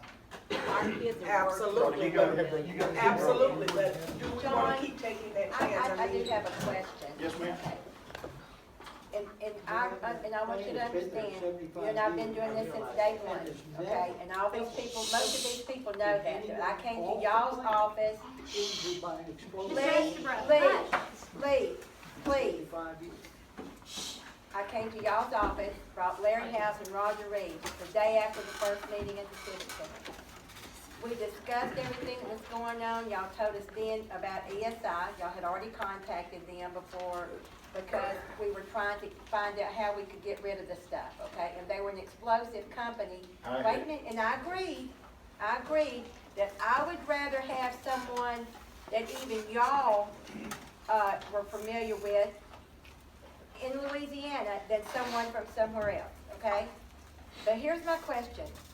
When we bring, with L&D, LDQ, everybody here, EPA, through this whole year, Colonel Stuckey told us, I don't know how many times, how unstable the bunkers were. That they had vegetation on them, they were leaking, there was moisture getting in there. The more the M6 got moisture to it, the more it was going to deteriorate. Okay, now, we're gonna bring in more stuff into those same bunkers, and for whatever reason, they're now okay to store explosives and continue on with what we're doing. When this whole, and not just Doyline, and I'm gonna say something here, you have said 2 or 3 times tonight about our half-truths. About half-truths that have been said by this CAG. But on the other hand, there have been half-truths said by ESI mainly. I'm not gonna say you and David, I'm gonna say ESI, that we're saying things, the CAG or people in this community is saying things that is not true where we got our information was from these people. Okay, so anything that any of us have said, we've said it because we've said in meetings for a year, being told that the bunkers were not safe, being told that we needed to get the stuff out of there because as it deteriorated and the bunker's not safe, it could get in our runoff water out of Camp Minden and it could run into our lakes and streams. We were told all of that by government agencies. So when you hear somebody on our end say this and that and the other, I want y'all to understand, we didn't make it up. This team here in the dialogue committee spent hours and hours. I know more chemistry right now than I ever thought I'd know. No more than me. Okay? But I'm thankful to Brian Salvatore and Ms. Wellman and a few others that I do know it. And I'm sorry that I didn't pay attention at 18 years old what was going on in my backyard. If I'm sorry for anything, I'm sorry for that. And I'm also sorry and mad at myself that I believe in a state government, a Webster Parish government, and any other government, federal government, that they would take care of people like these and our children and our grandchildren, because they won't. They won't. When our state government will allow Clean Harbors to do what they're doing to those people down there, everybody that's been tested has tested positive for lead in their blood. And they're still burning. And now y'all want us to believe that this is going to be okay. When the dialogue committee made sure that whatever chamber went out there, whatever went out there was explosive safety. You and David told us that y'all's kiln, your rotary kiln, was out of the picture when the dialogue committee said it had to be explosive safe certified. Okay? So that knocked y'all's out. That knocked y'all out. That's correct. But now, when this deal here is over with the M6, is everything that's going to be out there now going to have to be explosive safe certified? The rotary kiln that's going to come, is it going to be explosive safe certified? Absolutely. It's got to be. It don't have to be if they're not. If it's not under this, because let me tell you why. Okay. We said in your office last year, when I was running for the police jury, along with Dustin and Mr. George Fuller, I came to you and I told you that I did not want an incinerator. That was not my. If I had a choice in it, I would rather have something that we didn't burn anything. That's a true statement. I remember you saying that. And I told him, I said, my concern is that when are we going to fool around and get a company that we don't know what's coming out of the stack? And your words to me was this. You said, Rebecca, I can't tell you right now that the incinerator that we run, I can't tell you that we're not putting out anything that wouldn't pollute the air. All I can tell you is that we are under the guidelines that we're supposed to operate under. So let me tell y'all this. Clean Harbors is operating under Louisiana guidelines, and there's poisoning people. Yes. I will say this, everything she says, I'll agree with. I think there were a few ad libs in there, but nothing. No, there's not many. Yeah, nothing. 2 years worth. Yeah, nothing material, she's right. No. I will say this, and this is something to think about. If y'all probably hadn't had anybody from Clean Harbors come up here and make a sales pitch to you yet. They won't. I wouldn't say that. No, they won't. Everybody knows in here, probably this man over here more so than anybody, that Clean Harbors absolutely will get shut down. Now what probably is going to happen if they don't get to stay, obviously they're going to dismantle that thing and take it out of Camp Minden. They'll sell it. Obviously, they'll sell it. I'll sell it for that thing I think costs $15 million, so it's not like a cheap piece of equipment. Anyway, they'll sell it, get $5 million for it, $8 million, whatever. If I was Clean Harbors and I knew I was going to get shut down out there, and they had this state-of-the-art piece of equipment up here, you know where I'd be? I'd be knocking ESI's door down to make a deal to buy that thing, get it back in there, and then who y'all gonna be talking to? Neither one of y'all knows so clean on. John, you may not have the answer, maybe EPA might be able to help us with this, but that contract was awarded to ESI. Yes, sir. And the Department of Justice gave them upwards of $30 million, I think, by the time it was over with. Started around 19 million, went up toward $30 million. Correct. ESI got the money, then ESI took that money and they paid for the design, manufacture, delivery, and setup of that system out here. That is correct. For the purpose of getting rid of the M6 that was illegally stored there to begin with. That is correct. Once that contract is over with, why does ESI feel like they have the right to keep that cylinder there and not return the taxpayers' money? Because it's now a private enterprise. It's not a government venture to get rid of something somebody screwed up. Well, It's a private enterprise, and they have no overhead, so guess how much money they plan on making on it? oh, they're gonna make a lot of money, there's no doubt about that, but Well, let me ask but you. then, why can't the government buy me a bakery and let me bake bread and sell donuts for the rest of my life? I'd love to do that. You probably can, They do it can't out tell there. me the difference. I mean, that's a question I'm posing to y'all, because y'all were involved in this thing. Let me answer your question. Sure. This is kind of a sideways answer, but I think it answers the question truthfully. They were awarded a contract. I've been on highway jobs all the time. I got an interstate job on Interstate 20 from Dixie Inn to Ada Taylor. It's a $30 million contract. It's for, I got to produce and make the hot mix to go on that road. Right. Take it all off, put it all back. I don't have to give the government back my hot mix plant. No, And they don't have to give back this rotary kiln or anything. right, but the government didn't buy your hot mix plant. They did indirectly, just exactly like they did that rotary kiln. Exact same thing, different commodity. This was a grant in my mind. No, it wasn't a grant. Well, when the city of Minden bid stuff off, and we pay a contractor, we buy the materials. Our money goes toward buying, and the city of Minden owns those materials. In this case, they bought this whole $15 million system, and it belongs to Expo, and why they say it's because we didn't want the liability of it. That's why they let Expo have it. Well, Expo needs to return the taxpayers' money if they're gonna make a private enterprise out of it. Well, like That's I all say, I Well, mean. that's between ESI Right, and right. the government, but we need to keep moving forward. Yes, sir. Just one more statement of clarification. Yes, I sir. agree a lot with what Sherry had to say. And yes, I thank you for educating me. I'm a new kid on the block. I've only been here 2 years, so I didn't know what was out there. So you really educated me about what's out there, and I have no doubt that they're bringing in truckload after truckload, trainload after trainload of hazardous material, and they're producing explosives out there. That is correct. That's all new material, that's all new hazardous material. What we had trouble out here is the old deteriorated stuff, and now you're talking about bringing old deteriorated explosives from all over the country in Now, here. if you don't know, let me bring you up to speed a little bit more. These guys know, you cannot transport D, Class D material on highways, rivers, or railroads. Once it gets to D classification, it has to be disposed of in 60 days. And I can show you the 9.2 over here in my proposal. So we only get stuff at C that's deteriorated today. That is exactly right.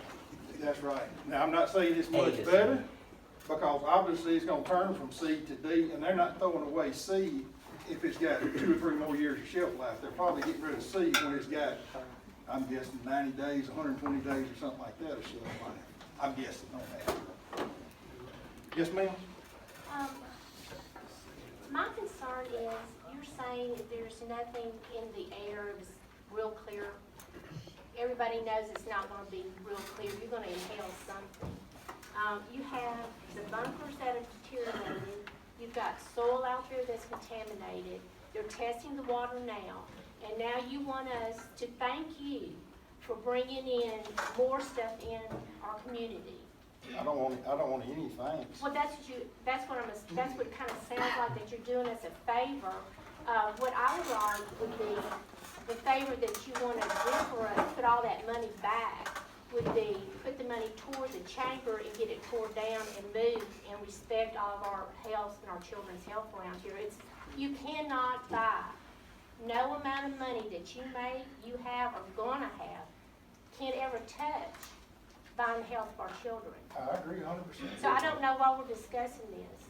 Our children are not up for sale. It is, and I guess the question is, and I hope I preface my entire deal, is it clean? Is it clean? Can somebody disprove it, or can somebody say, or amen it and say, by golly, it is Can you clean? prove to me that that you're not ever gonna have an explosion? No, ma'am. No, But ma'am. then when you have the explosion, you're gonna have the chemicals. Now, can I ask EPA that question? When you have an explosion, will you not have the chemicals? There's always potential. So you're never gonna be safe as long as we have them in our area, and you're putting us in that jeopardy. That is, I'm gonna, amen, that's a true statement. So I that hope don't bother you? And when I say put you in jeopardy, I don't, you know, if it, and I have to be careful about here, if it inconveniences you because you have to leave your house one day, did that put you in jeopardy or did that inconvenience you? And I don't wanna split words with you because I'm not here to get, you know, in a verbal Inconvenience brawl. is different than living with a disease for the rest of your life because something explodes. That's why we're trying to get to the bottom of it. Is it clean or is it not clean? If it's not clean, I'm gonna appreciate y'all letting me be here. I'm going back to Minden and I'm gonna go back to work on my school project. There's no smoke that's clean. Anything that burns and produces smoke is not clean. Especially in this. Yeah, and I'm gonna say it is, and I don't know anybody else. I don't Okay. I've seen this thing. One more question, the lady over there, and then we need to move. I apologize, ma'am, for holding you up. Go ahead. I'm under the impression that, like the amount of, let's say, military grade hazardous waste. Okay. I'm under the impression that over a year's time, 75 million pounds of that stuff will come right in here and be stored, right? Am I wrong? I don't know that anybody knows any kind of definitive number. Well, I think that was based on, Yeah, ESI one time said they would like to hire up to 200 people. Okay. If that happened, then that's Okay. the figure. Well, that's not exactly true. And I'll get right back to you. That's not exactly true because Explo had 75 people just taking it apart. ESI has another 35 doing away with it. So there's your 110 right there. And that's just for one. And they only, keep in mind, they're running around the clock and they only did 18 or 16 million pounds, which equates to about 8,000 tons. So, and you say 75,000 tons? They ran around the, yeah, well, that's right.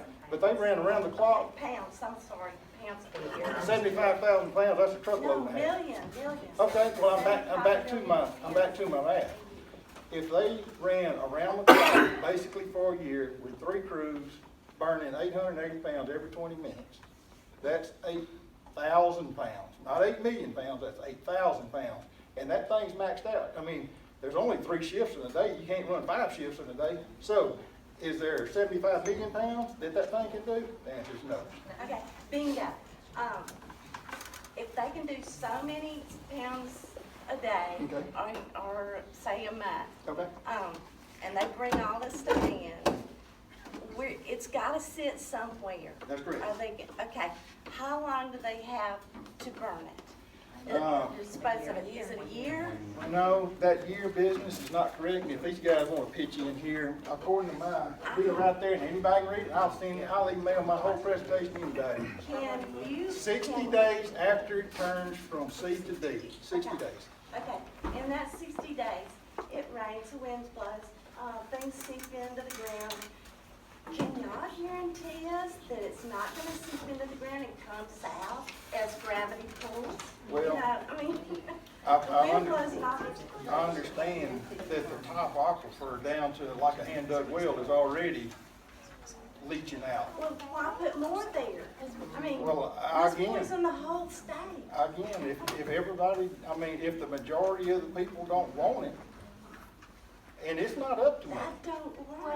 You're endorsing it, it's the people at the top. I'm that's endorsing not it. listening. Ron, let me ask a couple of quick questions that'll be real brief. It'll close it out. Okay, last question.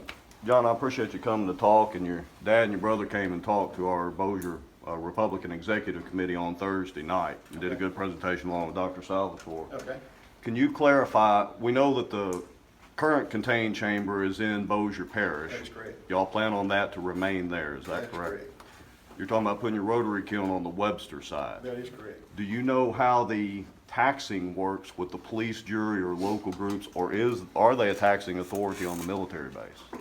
Obviously are, because, and this is strictly secondhand, I heard that ESI pays the Bossier Parish governmental body $254,000 a year is what I understood for sitting in Bossier Parish. All right, two more quick questions and I'm done.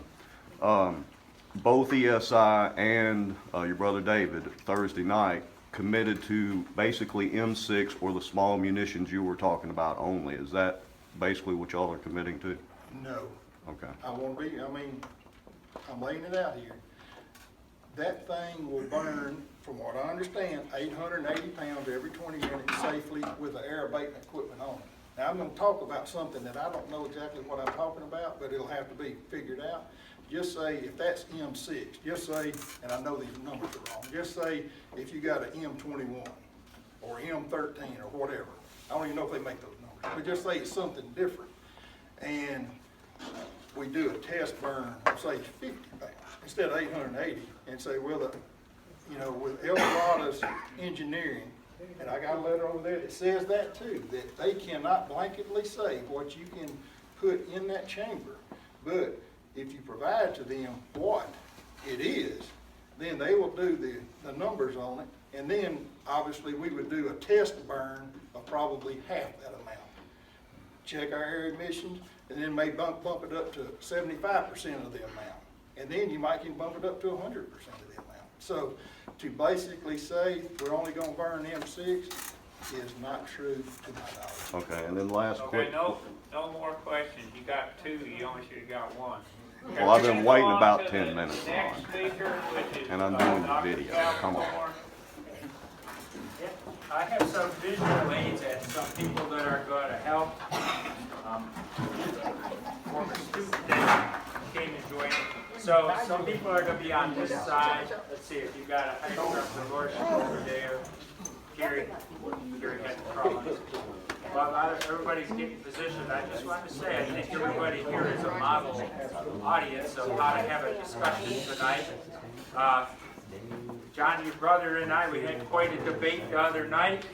I think the Republican Executive Committee likes a debate. I think they were popping popcorn and eating it. It got pretty contentious, but at the end, we all shook hands. And we went home agreeing that next time we come back together, we're not going to butt heads. We're going to get the facts. He's over in Zootendal, I think, probably talking to some people. And I've been doing some additional work and thinking about this. And I brought some facts with me. So this, now whether you've had chemistry or not, and I recognize that probably a lot of people haven't had chemistry, but that's okay. You'll understand what we're talking about here. This is an example of one of the things that we were so worried about that's in M6. This is the DNT, 2,4-dinitrotoluene. And as you can see, well, the people that originally discovered these kinds of molecules called aromatic molecules because of the way they smell, the way our nostrils, our olfactory senses will recognize them, they're flat. You got these things that look like they're elevated. They're really not. These are electrons circulating around. The guy, Kekulé, Professor Kekulé in the 1800s, who originally discovered the shape of these and the structure, he said he had a dream where these things were chasing each other around like a snake chasing its tail. And he woke up and he said that's the structure of aromatic molecules of benzene. And so it's very important that they're flat. Things like this, if you get in your body, they can enter your cells, they can enter your brain, every organ in your body, and they get in between your DNA, and DNA's also got flat structures in it. And they can mess up the duplication of the genes, the expression of genes, they can turn on cancerous cells. And, you know, if you have other problems with your immune system and defenses against cancer, you can get cancer. So you do not want to expose yourself to aromatic molecules, especially volatile ones. Now, I'm going to hold this up. In fact, the one Farhad is holding here, This is the way we would draw this in chemistry class. I just pointed out to you, it is a flat molecule. Dinitrotoluene. Di means two. Toluene means one of these rings with a methyl group. So everything has a logic behind how we name it. Now, that has something here. Now I'm going to do something. Remember, and I know your brother's favorite number is 9. Because the other day he was saying 99.9999, and he was telling me the destruction efficiency. Okay, what is the destruction efficiency that we talk about with all these numbers? That means if you have a certain amount of, say, this, how much do you end up with it of at the end? Well, let me do something. Okay? I've just destroyed, it's not destroyed, right? It's modified. But according to that definition, I've just destroyed that molecule. Okay? It's no longer dinitrotoluene.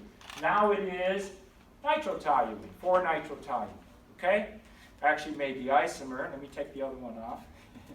Okay, 4-nitrotoluene. Took that one off. Okay? Now, this is a real nasty critter. This is bad. This is just about as bad as that. It still has all the characteristics, just lost one of those nitro groups. And yet it's still being counted as having been destroyed. It's in that 99.999. Okay, so that's a concern. Now, there's other sensors on the instrument. We're going to get to that. Let me take this off now, the other one. Because this can happen during the combustion, partial combustion. Now, it has no nitrogen. Now it's toluene. Probably a lot of you, was mentioned the other night at the meeting, we got a lot of toluene coming past us in train cars. Not leaking, but coming past us. Toluene is still an aromatic molecule, a carcinogen.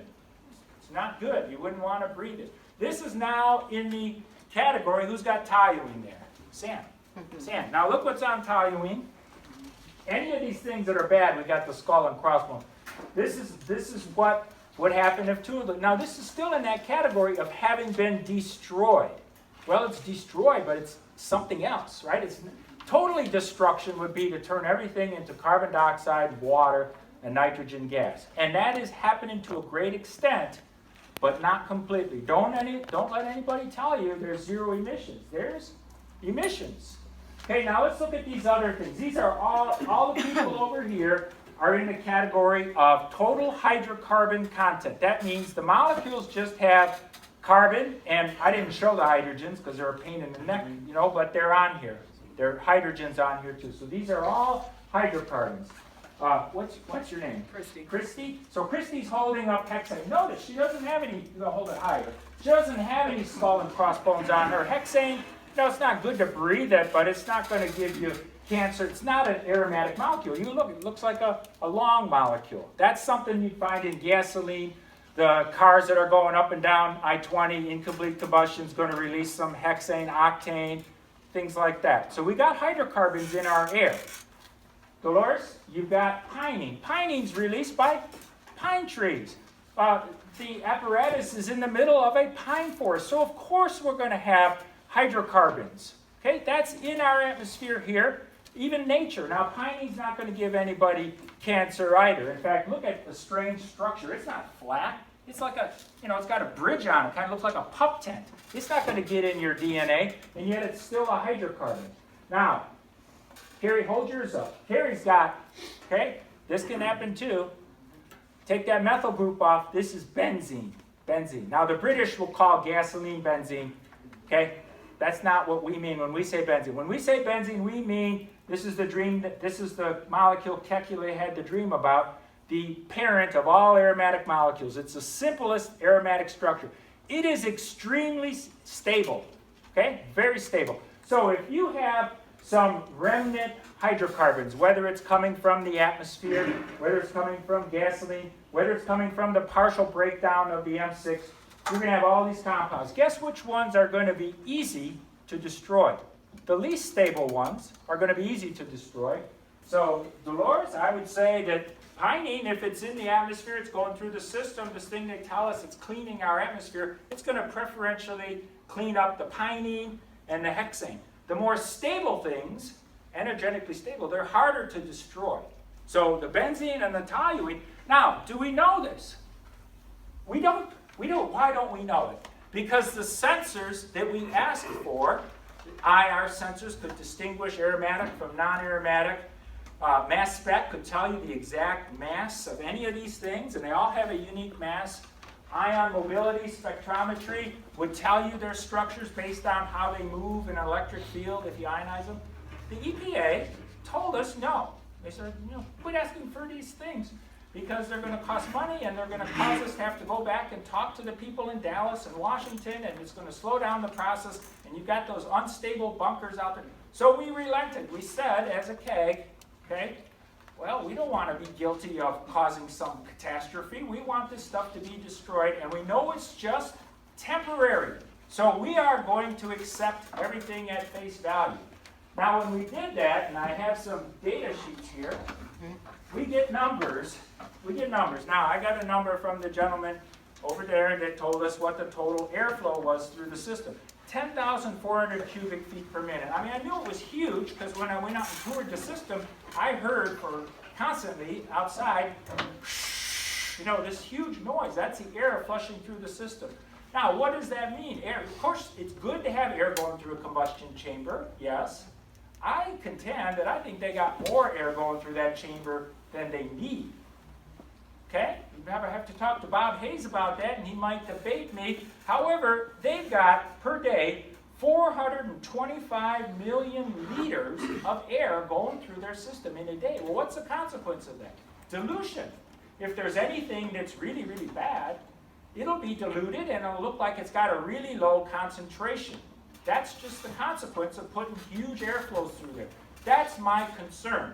I can't tell you it's bad because we don't have the sensing. But based on what I know of chemistry, these are the guys that are going to survive if you have total hydrocarbon content. These are the ones that will get destroyed just by the laws of chemistry. Now, what about those emissions? I did some figure in here. I was writing while the CAG meeting was going on. Actually, those emissions are enough to fill a box in one day, 250 feet by 250 feet by 250 feet. In other words, a football field long, a football field wide, and a football field tall. Now, if you're emitting stuff and you don't know what's in it, and the box is that big, shouldn't you be concerned? Shouldn't you be asking for more information? Exactly what is the distribution, aromatic to non-aromatic? We don't know. So now we hear figures, and it's in the proposal from ESI, that what's being put out there in total hydrocarbon content, because they admit there is some, they say, well, 10 parts per billion. And I went and looked, where could that have come from? Because it's not in the numbers that I see. It's like the best specs they got out in Netherlands when they tested this. But in practice, with their sensors, the numbers that I'm seeing are 200, not 10 now, not 10 parts per billion. I'm seeing 280 parts per billion on January 9th, 360 parts per billion on January 10th, 180 parts per billion on January 11th. Going back in December 27th, I'm seeing 510 parts per billion through a 24-hour period now. January 28th, 440 parts per billion. That's a lot bigger than 10 parts per billion. And this was a point of contention last Wednesday night. It was a heated debate, but I'm telling them I'm reading right from their data sheets. Now, they had some power failures out there, and in a couple of days they had negative 5,850 parts per billion concentration. You can't have a negative concentration, and yet that's what the EPA and ESI reported, and they averaged that into the data. The next day they had negative 7,370 parts per billion. You cannot have a negative concentration. So they should have thrown that data out. We're getting erroneous numbers here. Now, when I brought this up, Dean said, well, I was told I was cherry picking. Well, I mean, I grabbed a whole handful here. If I'm picking, this was a bad handful that I got. It was right out of the last 21 days of data, the most recent data I had. So they said the problem is that power failure wasn't their fault, and they didn't control the monitoring, and don't blame them. But still, this is what we have to go by. So Dean said, don't look at that total hydrocarbon content. Look at carbon monoxide. So I had a carbon monoxide. Where was it? Oh, there it is. So this is another example of incomplete combustion. And this is a parallel sensor that they have on there. they said this is more accurate. If you've got some of this, then you know. Now this is something that it has a very short half-life in the atmosphere. I'm not worried about this poisoning anybody because it gets out of the stack and in an hour or two it's all converted into carbon dioxide. But it is an indicator. It's proving that there's incomplete combustion, the fact we have 470 parts per billion on Christmas Day, for example. So it's concurring with the fact. What I'm worried about is this. Okay? This compound, hold yours up again, okay? Not a good guy. 12-day half-life in the atmosphere. That means that big football field by football field by football field box, if you have an inversion, it's going to be stuck near the ground and it's going to be drifting around, and we don't know what these ratios are. So I'm concerned, and I think I have reason to be. And I mean, I don't have a vested interest in this. I don't have any money to donate to anybody. I'm just telling you, and I respect you. You were totally honest with this. I respect it. And if there's any ESI employees here, you're heroes. And I'm sorry that we're fighting with each other and not sitting here throwing a party for you to congratulate you. And I'll be the first to come and help you find a job. And Alice has also said she would help. Whatever we can do, we got to treat the employees as heroes and not make them feel like heathens. I was sitting by Mr. Mosley, and I can understand how he feels. So those are my concerns. Yeah, Lee. Do you have the comparative number to that, to ambient air in the area? We've got a lot of well, highway traffic, yeah. this kind of thing, dumping benzene and Yes. toluene from vehicles. Well, Dean Shell Hayes, I tried to get the answers. He said that there were times. I'm sorry, I'm having bad hearing. There were times when the ambient air, when they would just put ambient air through the system, they would find numbers that were higher than 200 or 300 parts per billion. But what I'm saying is what's in the ambient air is mostly going to be pinene and more likely to be the main components of gasoline. Yeah, we don't know. Rather, well, we kind of do. We're in the middle of a pine forest. I think it should be studied. It should be studied. But again, it's total hydrocarbon content in both cases. In the one case, we know where the aromatic molecules are coming from because the components, and the DBT is also aromatic, and the diphenylamine is also aromatic. Those are all aromatic molecules. If those partially break down, they are going to become those things. They're not going to become these things. They would have to go uphill in energy.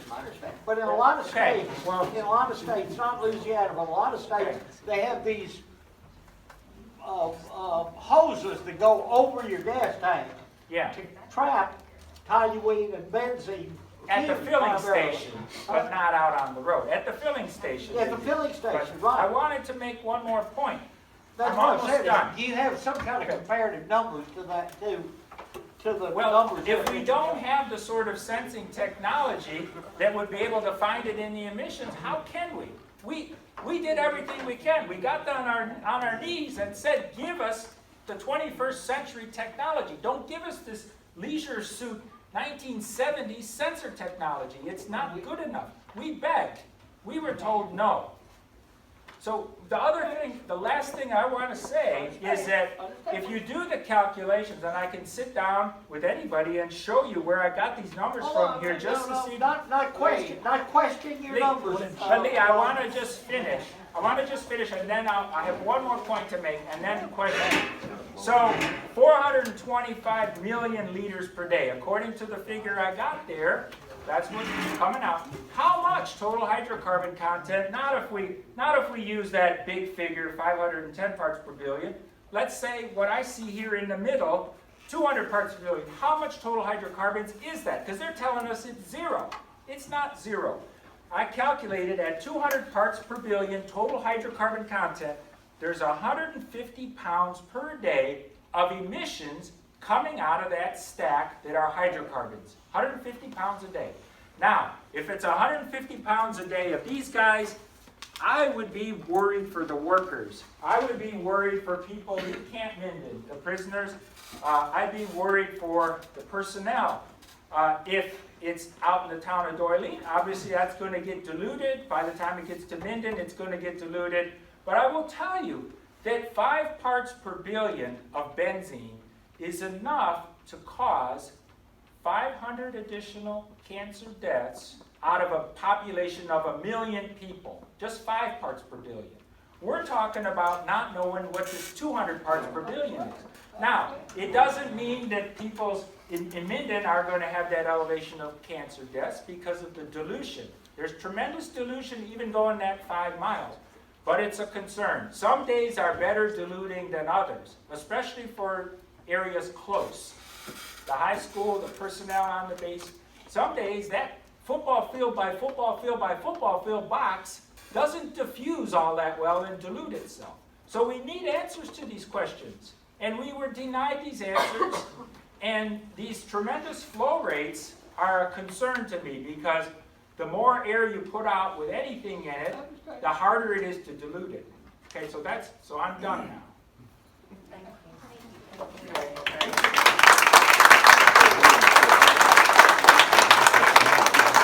That concludes our meeting, but Dr. Salvatore will stay to answer any questions that you have. We really appreciate y'all coming.